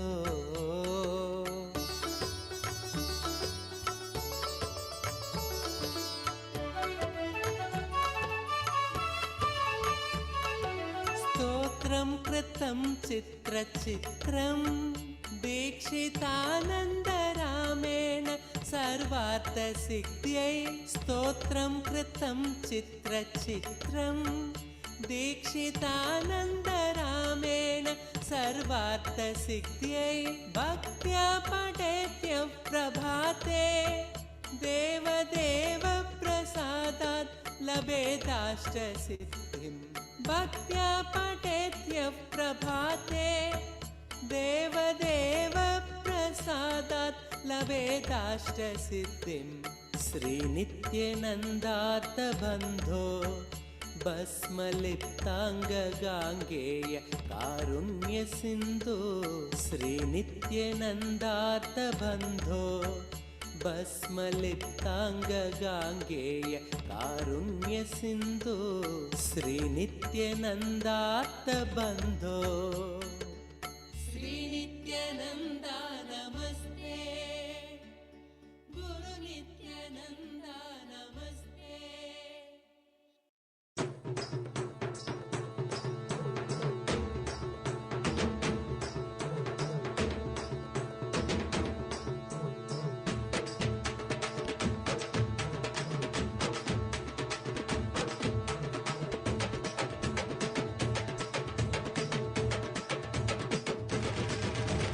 வெள்ளிமலை கைலை விட்டு நித்யானந்தனே தங்கமலை அருணை வந்தாய் நித்யானந்தனே வெள்ளிமலை கைலை விட்டு நித்யானந்தனே தங்கமலை அருணை வந்தாய் நித்யானந்தனே நித்யானந்தனே நீ பரபிரம்மானந்த ஞானி ஆனந்தானுபவத்தை இங்கு அருள வந்த சாமி நித்யானந்தனே நீ பரபிரம்மானந்த ஞானி ஆனந்தானுபவத்தை இங்கு அருள வந்த சாமி வெள்ளிமலை கைலை விட்டு நித்யானந்தனே தங்கமலை அருணை வந்தாய் நித்யானந்தனே வெள்ளிமலை கைலை விட்டு நித்யானந்தனே தங்கமலை அருணை வந்தாய் நித்யானந்தனே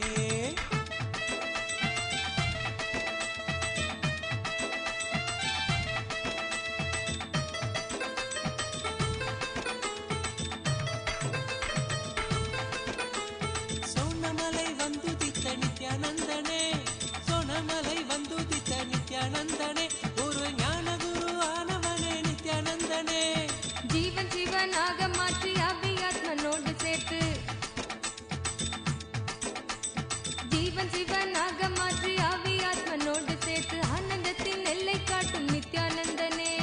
நித்யானந்தனே நீ பரபிரம்மானந்த ஞானி, ஆனந்தானுபவத்தை இங்கு அருள வந்த சாமி.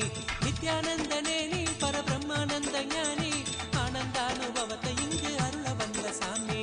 வெள்ளிமலை கைலை விட்டு நித்யானந்தனே, தங்கமலை அருணை வந்தாய் நித்யானந்தனே. வெள்ளிமலை கைலை விட்டு நித்யானந்தனே, தங்கமலை அருணை வந்தாய் நித்யானந்தனே.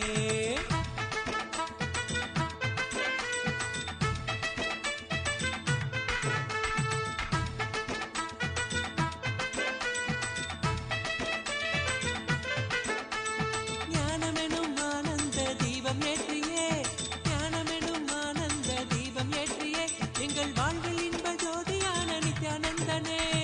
அகந்தையற்ற காம குரோதம் அனைத்தும் இங்கு மாய்ந்து போக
வெள்ளிமலை கைலை விட்டு நித்யானந்தனே தங்கமலை அருணை வந்தாய் நித்யானந்தனே வெள்ளிமலை கைலை விட்டு நித்யானந்தனே தங்கமலை அருணை வந்தாய் நித்யானந்தனே நித்யானந்தனே நீ பரபிரம்மானந்த ஞானி ஆனந்தானுபவத்தை இங்கு அருள வந்த சாமி நித்யானந்தனே நீ பரபிரம்மானந்த ஞானி ஆனந்தானுபவத்தை இங்கு அருள வந்த சாமி வெள்ளிமலை கைலை விட்டு நித்யானந்தனே தங்கமலை அருணை வந்தாய் நித்யானந்தனே வெள்ளிமலை கைலை விட்டு நித்யானந்தனே தங்கமலை அருணை வந்தாய் நித்யானந்தனே.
नित्यानन्देश्वर परमशिवसमारम्भाम् नित्यानन्देश्वरि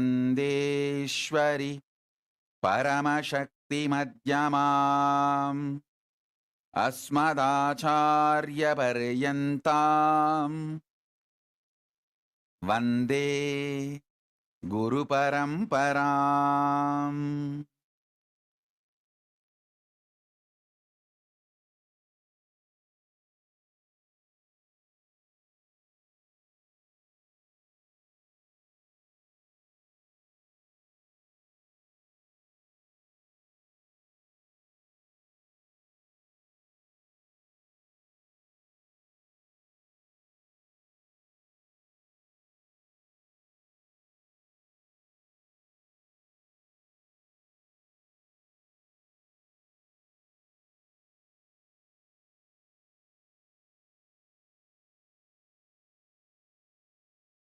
I welcome you all with my love and respect. I welcome all the living, practicing Hindus, everyone sitting with us all over the world. I welcome all of you with my love and blessings.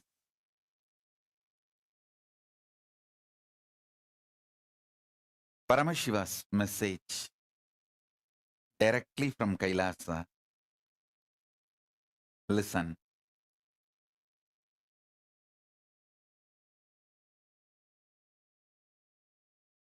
Conscious sovereignty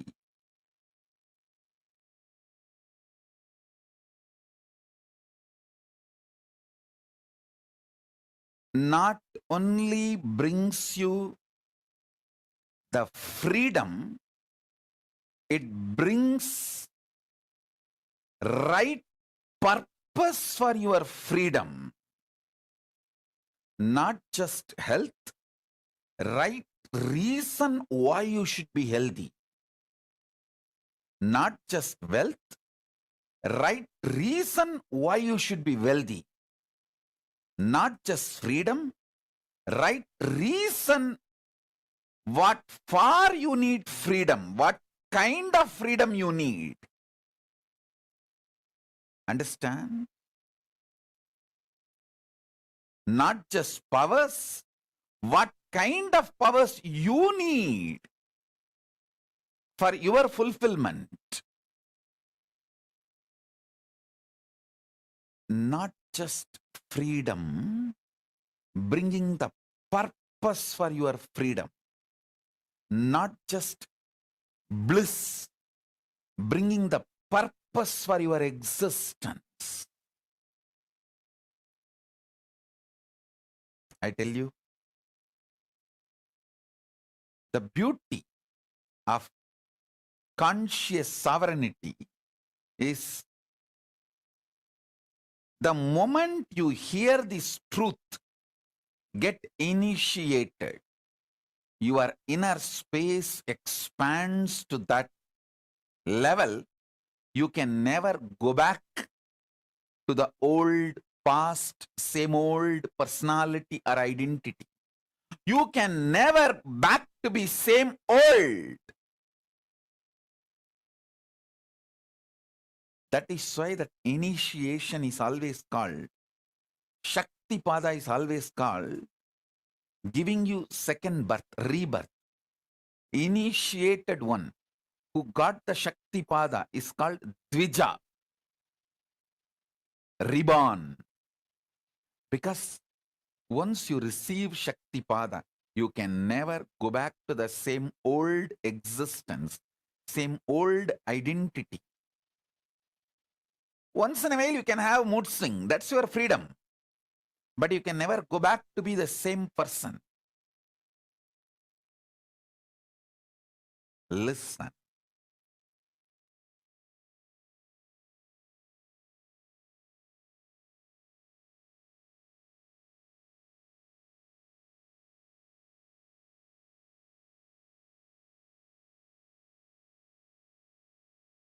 The most beautiful, absolutely beautiful thing that can happen to life is constantly delete past, constantly upgrade yourself. The more and more you get into a space where you cannot go back to your past, the more and more you will find higher way of existing, higher form of existing. Listen. I have seen some of the most beautiful beings in my life. My own Guru, Arunagiri Yogeshwara himself. An extraordinarily beautiful and graceful. I have seen most graceful, beautiful beings in my life from all walks of life. My own Guru, Arunagiri Yogeshwara, Raghupati Yogi, Ram Surat Kumar,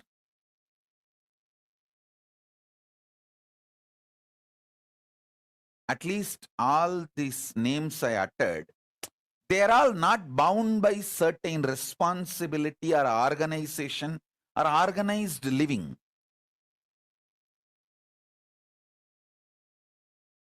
But living inside the organization, very organized living, but very graceful beings I have seen. Srimad Swami Gautamananda ji. He is still alive. If you are in Chennai or Tamil Nadu, never miss having his darshan. He lives in Chennai, Mailapur, Ramakrishna Mat. Tiruchi Swami, Kailashashram. Of course, Tiruchi Swami is not in the body. He has attained Jiva Samadhi.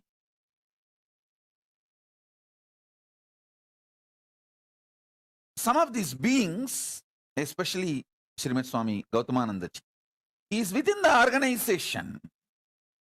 Very organized living. But I have seen him in close quarters. The kind of the conscious sovereignty he manifests. An absolute clarity. Extremely powerful understanding of Vedanta, highest truths, unimaginable. Same way, Swami Kamalatmanand, he is still alive. He is the head of the Madurai Ramakrishna Mutt. I had the fortune of sitting at his feet and learning. He radiates the grace of Shiva Bhakti. I have seen such wonderful people in my life who demonstrated, who proved that conscious sovereignty, manifesting it, living it is possible in all walks of life. In all walks of life. Whether you are a free living individual or living in an organization or even married and living with wife, a householder life, I have seen so many graceful people in my life radiating conscious sovereignty. Listen carefully. Some of the greatest revelations I received from my Guru, Arunagiri Yogeshwara. And when I started implementing it in my life,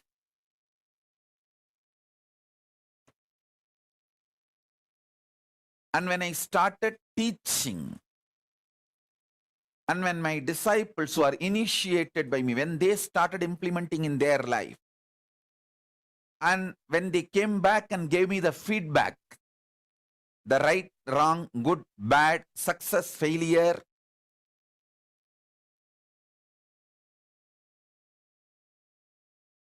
compilation of all this knowledge, the essence of all this I am sharing with you all. So listen, understand. Three things I wanted to convey. Conscious sovereignty brings not just health for the way you want to live your life.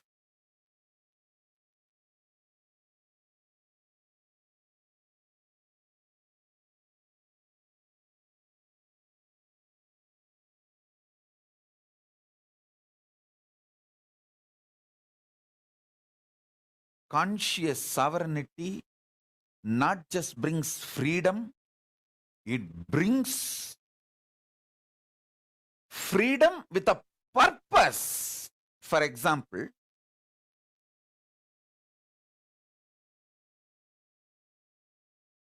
when you are suffering with diabetes,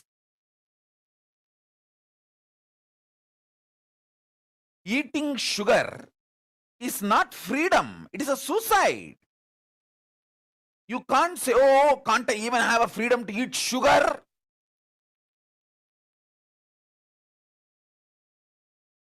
People cry, saying, are they kept in prison? Don't they have the freedom to eat sugar? Hey, listen. When you are having diabetic, freedom to eat sugar is not freedom, it is suicide. Freedom to have the food for your health in a tasty way is freedom.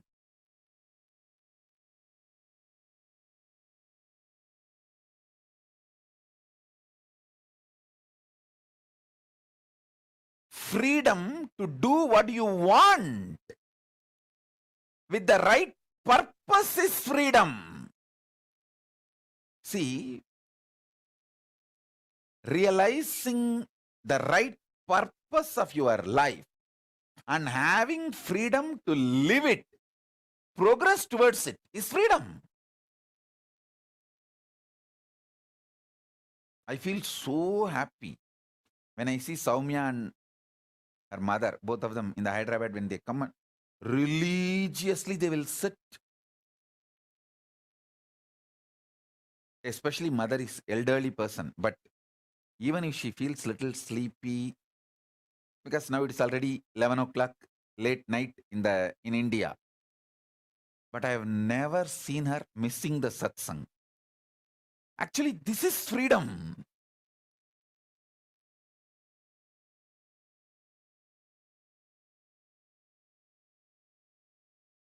Even some of the Adinavasis are not that regular. They try to crib, saying, oh, are we put in jail or what? Anytime the satsang, we will have to come and sit or what? 11 o'clock, are we not having freedom to sleep?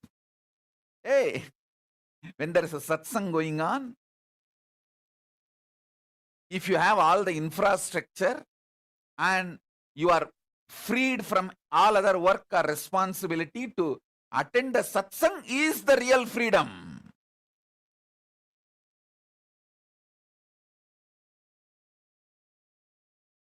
So freedom with a purpose.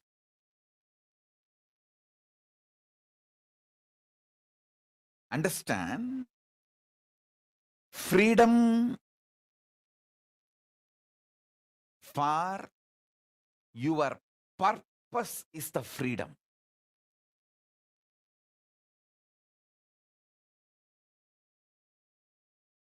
Health for your purpose is health.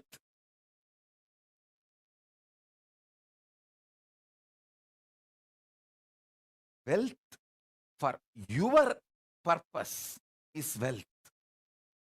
I tell you, last 3 years studying many different ideas about economy and many different countries' economy policies, how it is geopolitical centered, how it is the ideology like communism or socialism or capitalism centered, and how various countries function their economy. There are some countries which gives high interest for deposits. There are some countries which gives minus interest, means they take money from you to keep your money. So all kinds of economies I studied. I wanted to tell you all few things.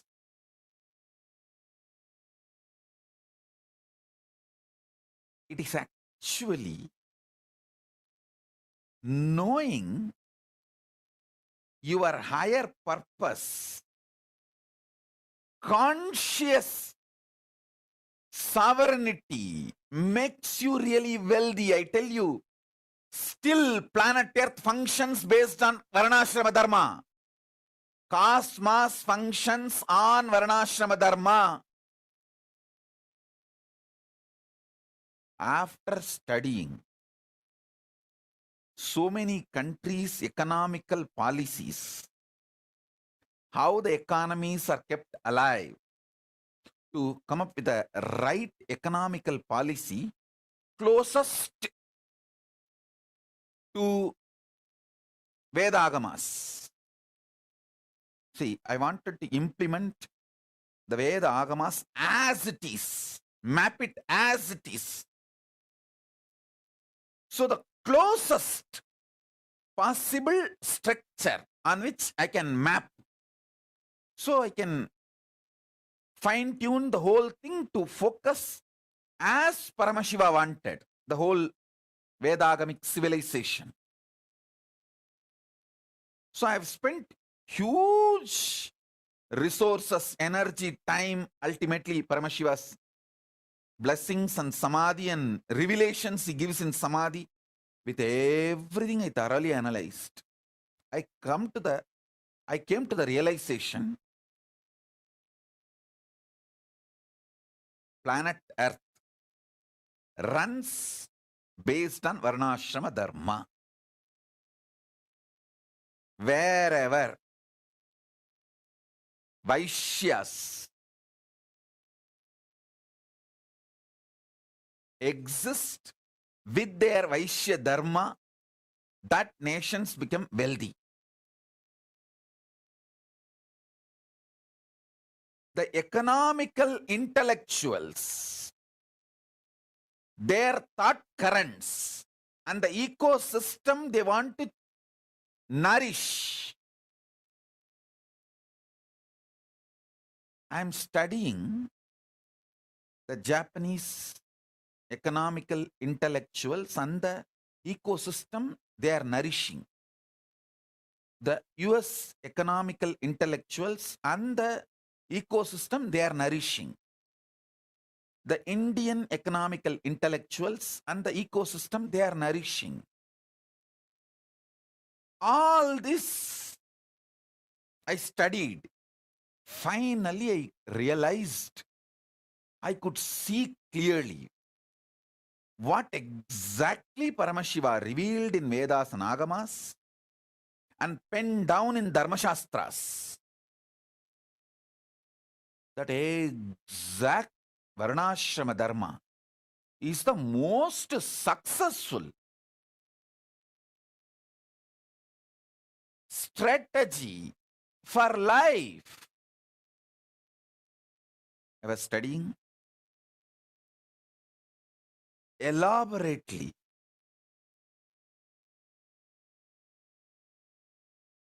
I'll give you just understandings.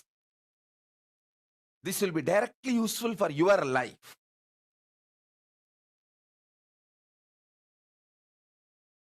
There are many countries which attract the investments which is not needed for them.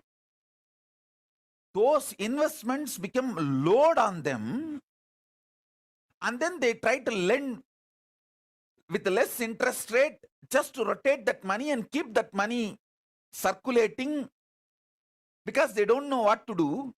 And those loans become NPAs, non-performing assets, in 3 to 5 years. It's a vicious circle. They are caught in vicious circle, having wealth without purpose. The conscious sovereignty is not nourished. Listen. If the conscious sovereignty in you is nourished, you build muscles, not fat. You build strength, not load.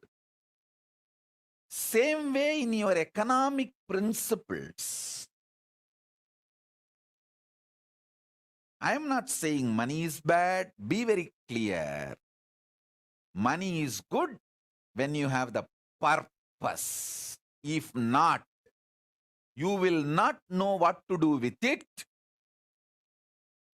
I have always seen how the Indian middle class people think, first let me become engineer, then I will think what I want to become in my life. By the time you become engineer, you are already a fool and you don't know what to do with your life. And you don't even, see, actually after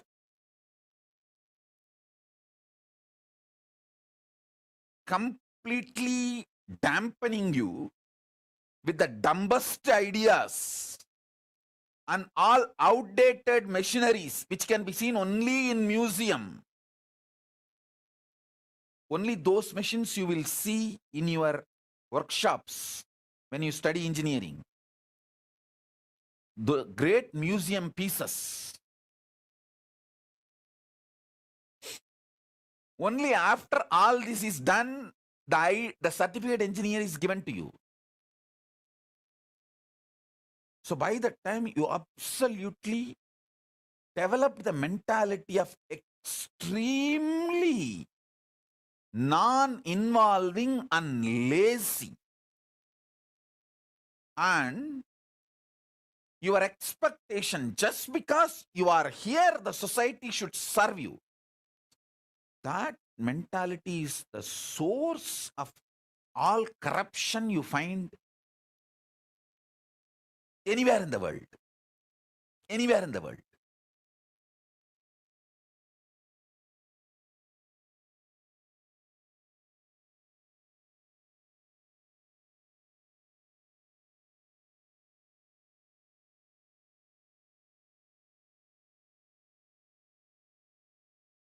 Listen carefully.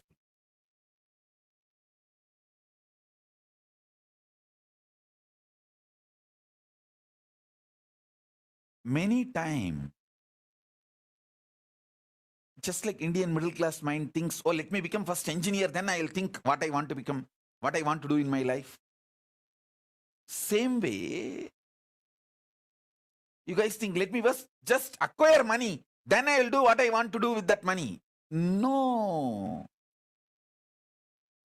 First, have conscious sovereignty.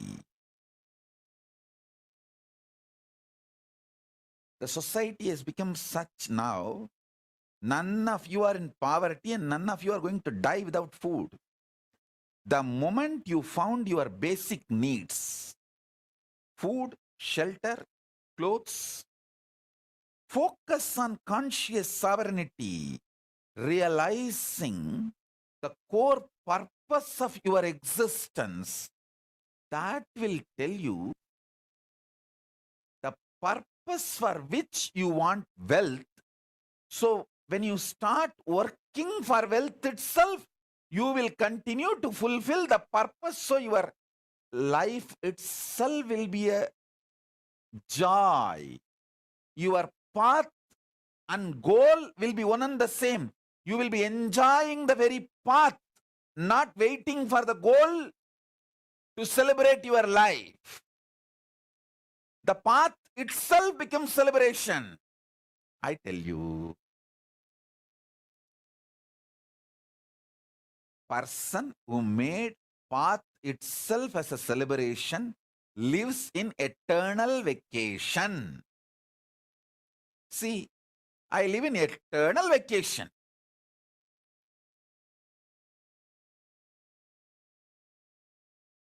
I work 24/7 and I live in eternal vacation. I work actually 24/7 in multiple dimensions, multiple time zones, not just horizontal time zones, vertical time zones also.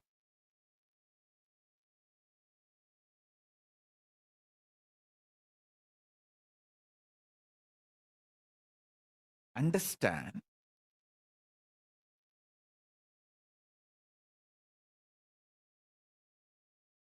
especially if you are young. When I say young, connected with me below 30. If you have connected with me below 30, you are eternally young. I will never let you age. I don't like getting aged. I like getting matured, but I don't like getting old or getting aged. So I will not do anything to you which I don't like. I will keep you eternally young. If you met me before 30, you are blessed. This is the time to find conscious sovereignty. Focus on that. If you met me before 30, I make you 16 and keep you 16 ever. Listen. When you find the idea of conscious sovereignty, you will never do the stupidity of questioning your life. Oh, why can't I eat sugar? Eating sugar is not wrong. But when you have diabetes, eating sugar is suicidal. So you are not controlled saying don't take sugar. You are protected.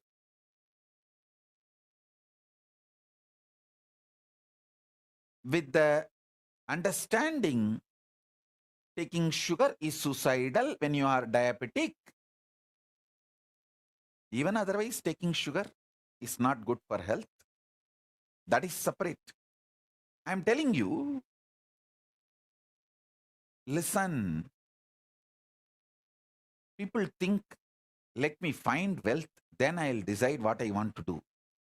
Hey, by the time you find wealth, you abused you and built a wrong mental setup. When will you break that? That breaking that becomes a big headache.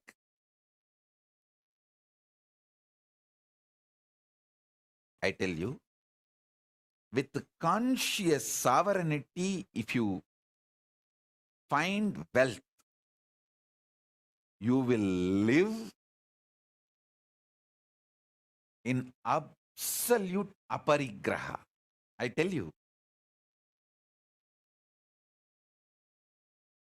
Listen, I have seen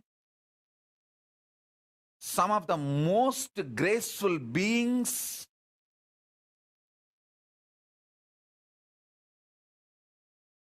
demonstrating minimalist lifestyle,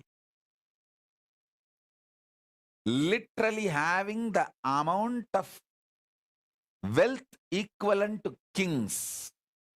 Whether Tiruchi Swami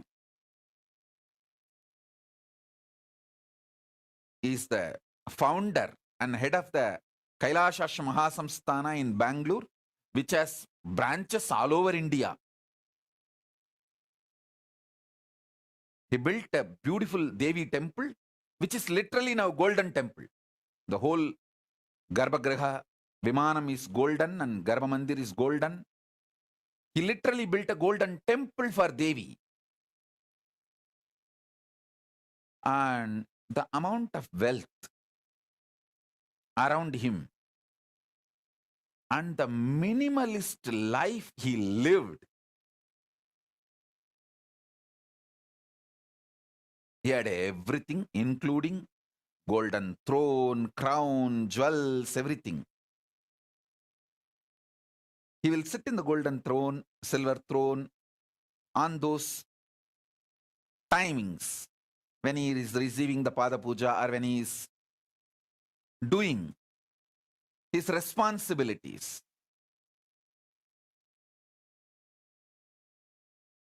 But in his personal life, he will not take one more extra betel leaf from his own garden. He will not waste one betel leaf from his own garden. And he will not get the third set of dress for his personal room. I asked him once, Swami, it is all for you. Why can't we have the few more sets of dress?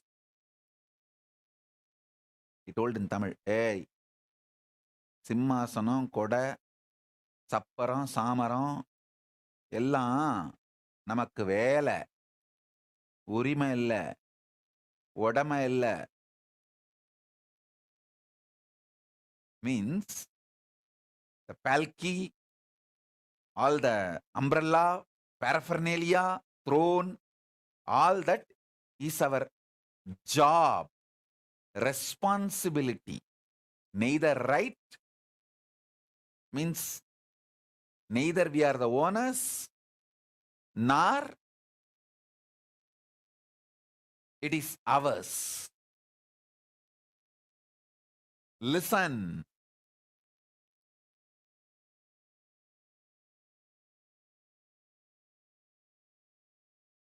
When you find conscious sovereignty, you will have the ultimate clarity about wealth.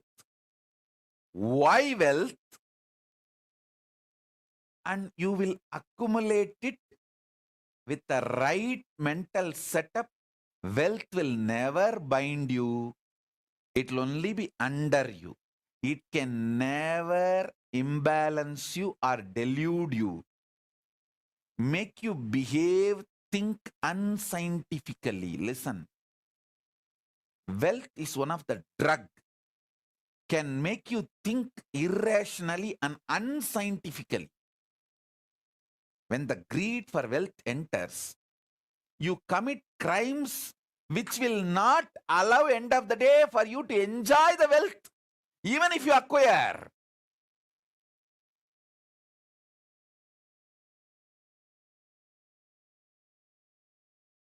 That's the funny thing. Listen, greed for wealth is nothing but unconscious lifestyle. The conscious sovereignty will make you realize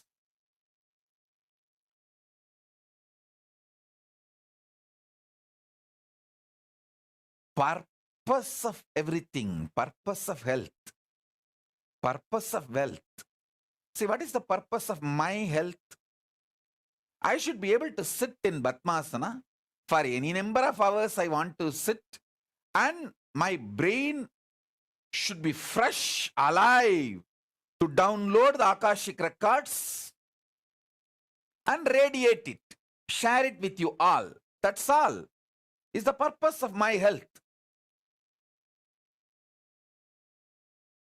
So because I know the purpose, I keep myself healthy for that purpose. Over.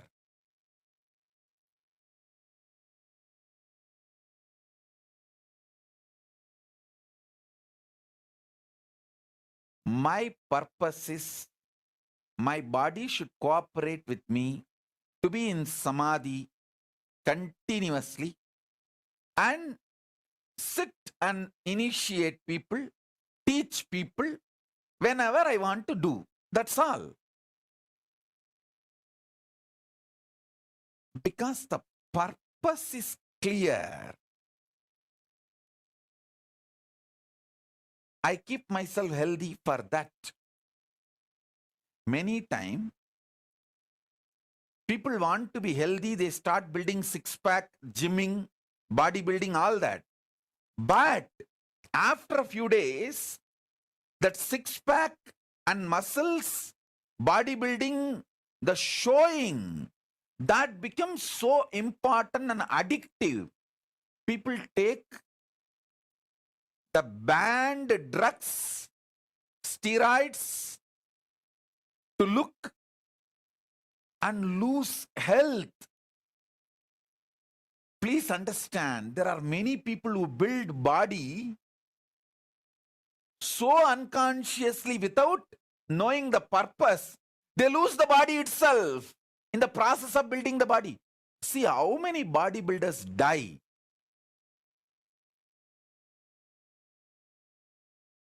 By taking the wrong drugs, steroids,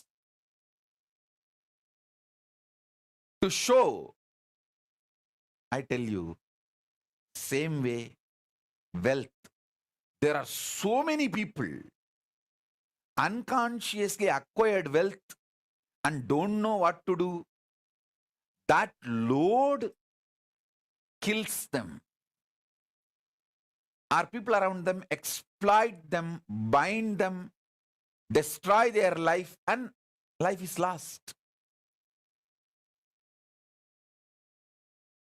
So in every level, conscious sovereignty is the first truth you should start experiencing. This should be your priority. Understand? Not just wealth, purpose of wealth. Not just health, purpose of health. Not just living unconsciously, purpose why you exist is the basic need for life. Listen.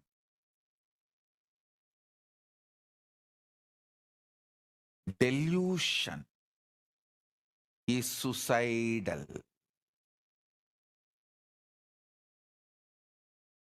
delusion is suicidal. In every level, delusion is suicidal. I have seen people, the most graceful people,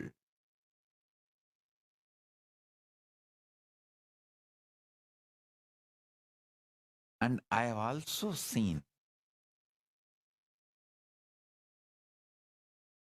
most stupid people. I have seen people not just talking something in the morning, talking something in the evening. Even in one conversation, the beginning they will talk some logic, and just in few statements they will completely opposite to the logic with which they started.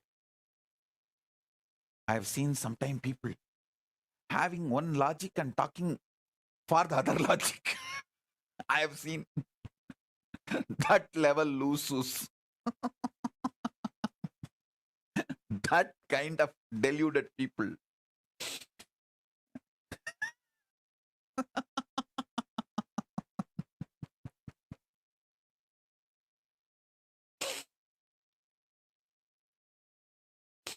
Those are the moments I feel compassionate for myself.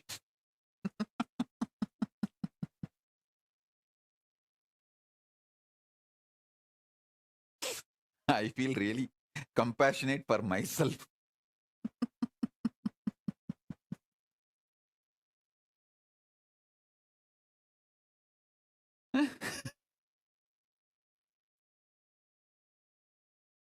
Anyhow, I think now everyone feels, is this me? Is this me? Is this me Swamiji is talking about? Is Swamiji thinking of me and telling this statement? Is Swamiji thinking of me and telling this statement? Anyhow, listen. I have seen all kinds of people. With my experience, I wanted you to know, time spent on understanding conscious sovereignty is the best time spent. Understand? Listen.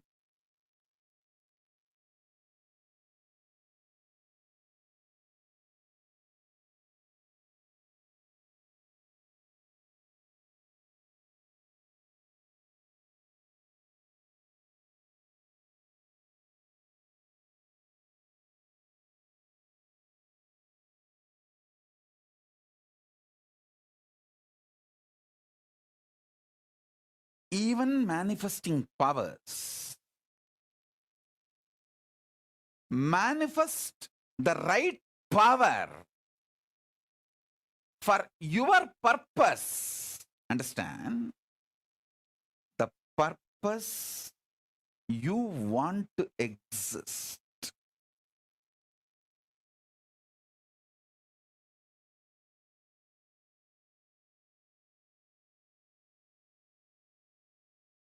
I tell you, if you find the conscious sovereignty, you will just feel eternally young. See, finding conscious sovereignty is not some difficult. You just need to know the larger purpose of your existence. Just be scientific, logical, rational to your higher purpose, larger purpose. Stop the shitty idea of you have only one life. That is the biggest shit dumped on you. You have been brainwashed with unwashable shit called you have only one life. Drop that shit. Your consciousness assuming bodies after bodies till you achieve your absolute conscious sovereignty. These are fundamental cosmic truths.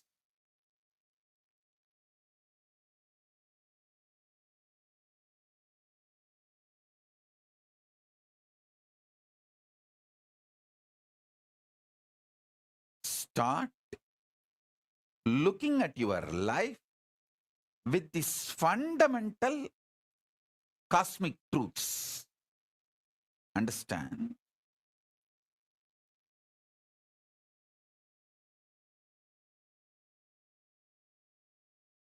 Stop associating yourself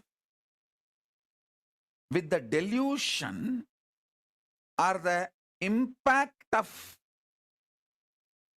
drug called delusion on your brain as you. See, the impact of the delusion drug on your brain forms a fog called mind. You associate yourself with that and make your life's decisions, which is absolute unscientific. Listen. Absolute unscientific. Understand that.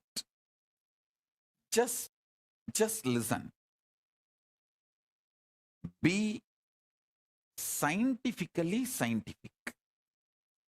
Logically logical. Rationally rational. As I said just now, Tiruchi Swamigal or Swami Gautamanandaji, the wealth around them is much more than kings will have. But they lived such absolute minimalist lifestyle. Because they know the purpose of wealth.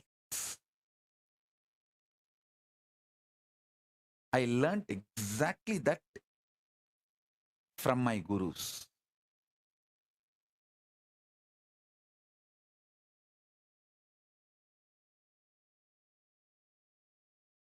Kings living minimalistic lifestyle is possible only in Hindu tradition. Because if you know the conscious sovereignty, you will know the minimalistic lifestyle is powerful.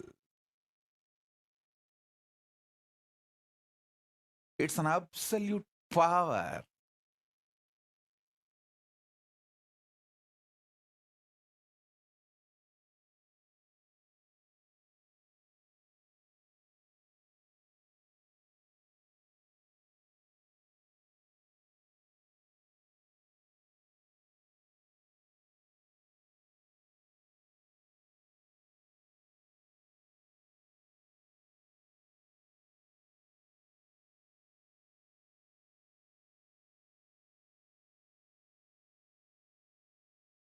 This whole Chaturmasya, I name it as conscious sovereignty Chaturmasya.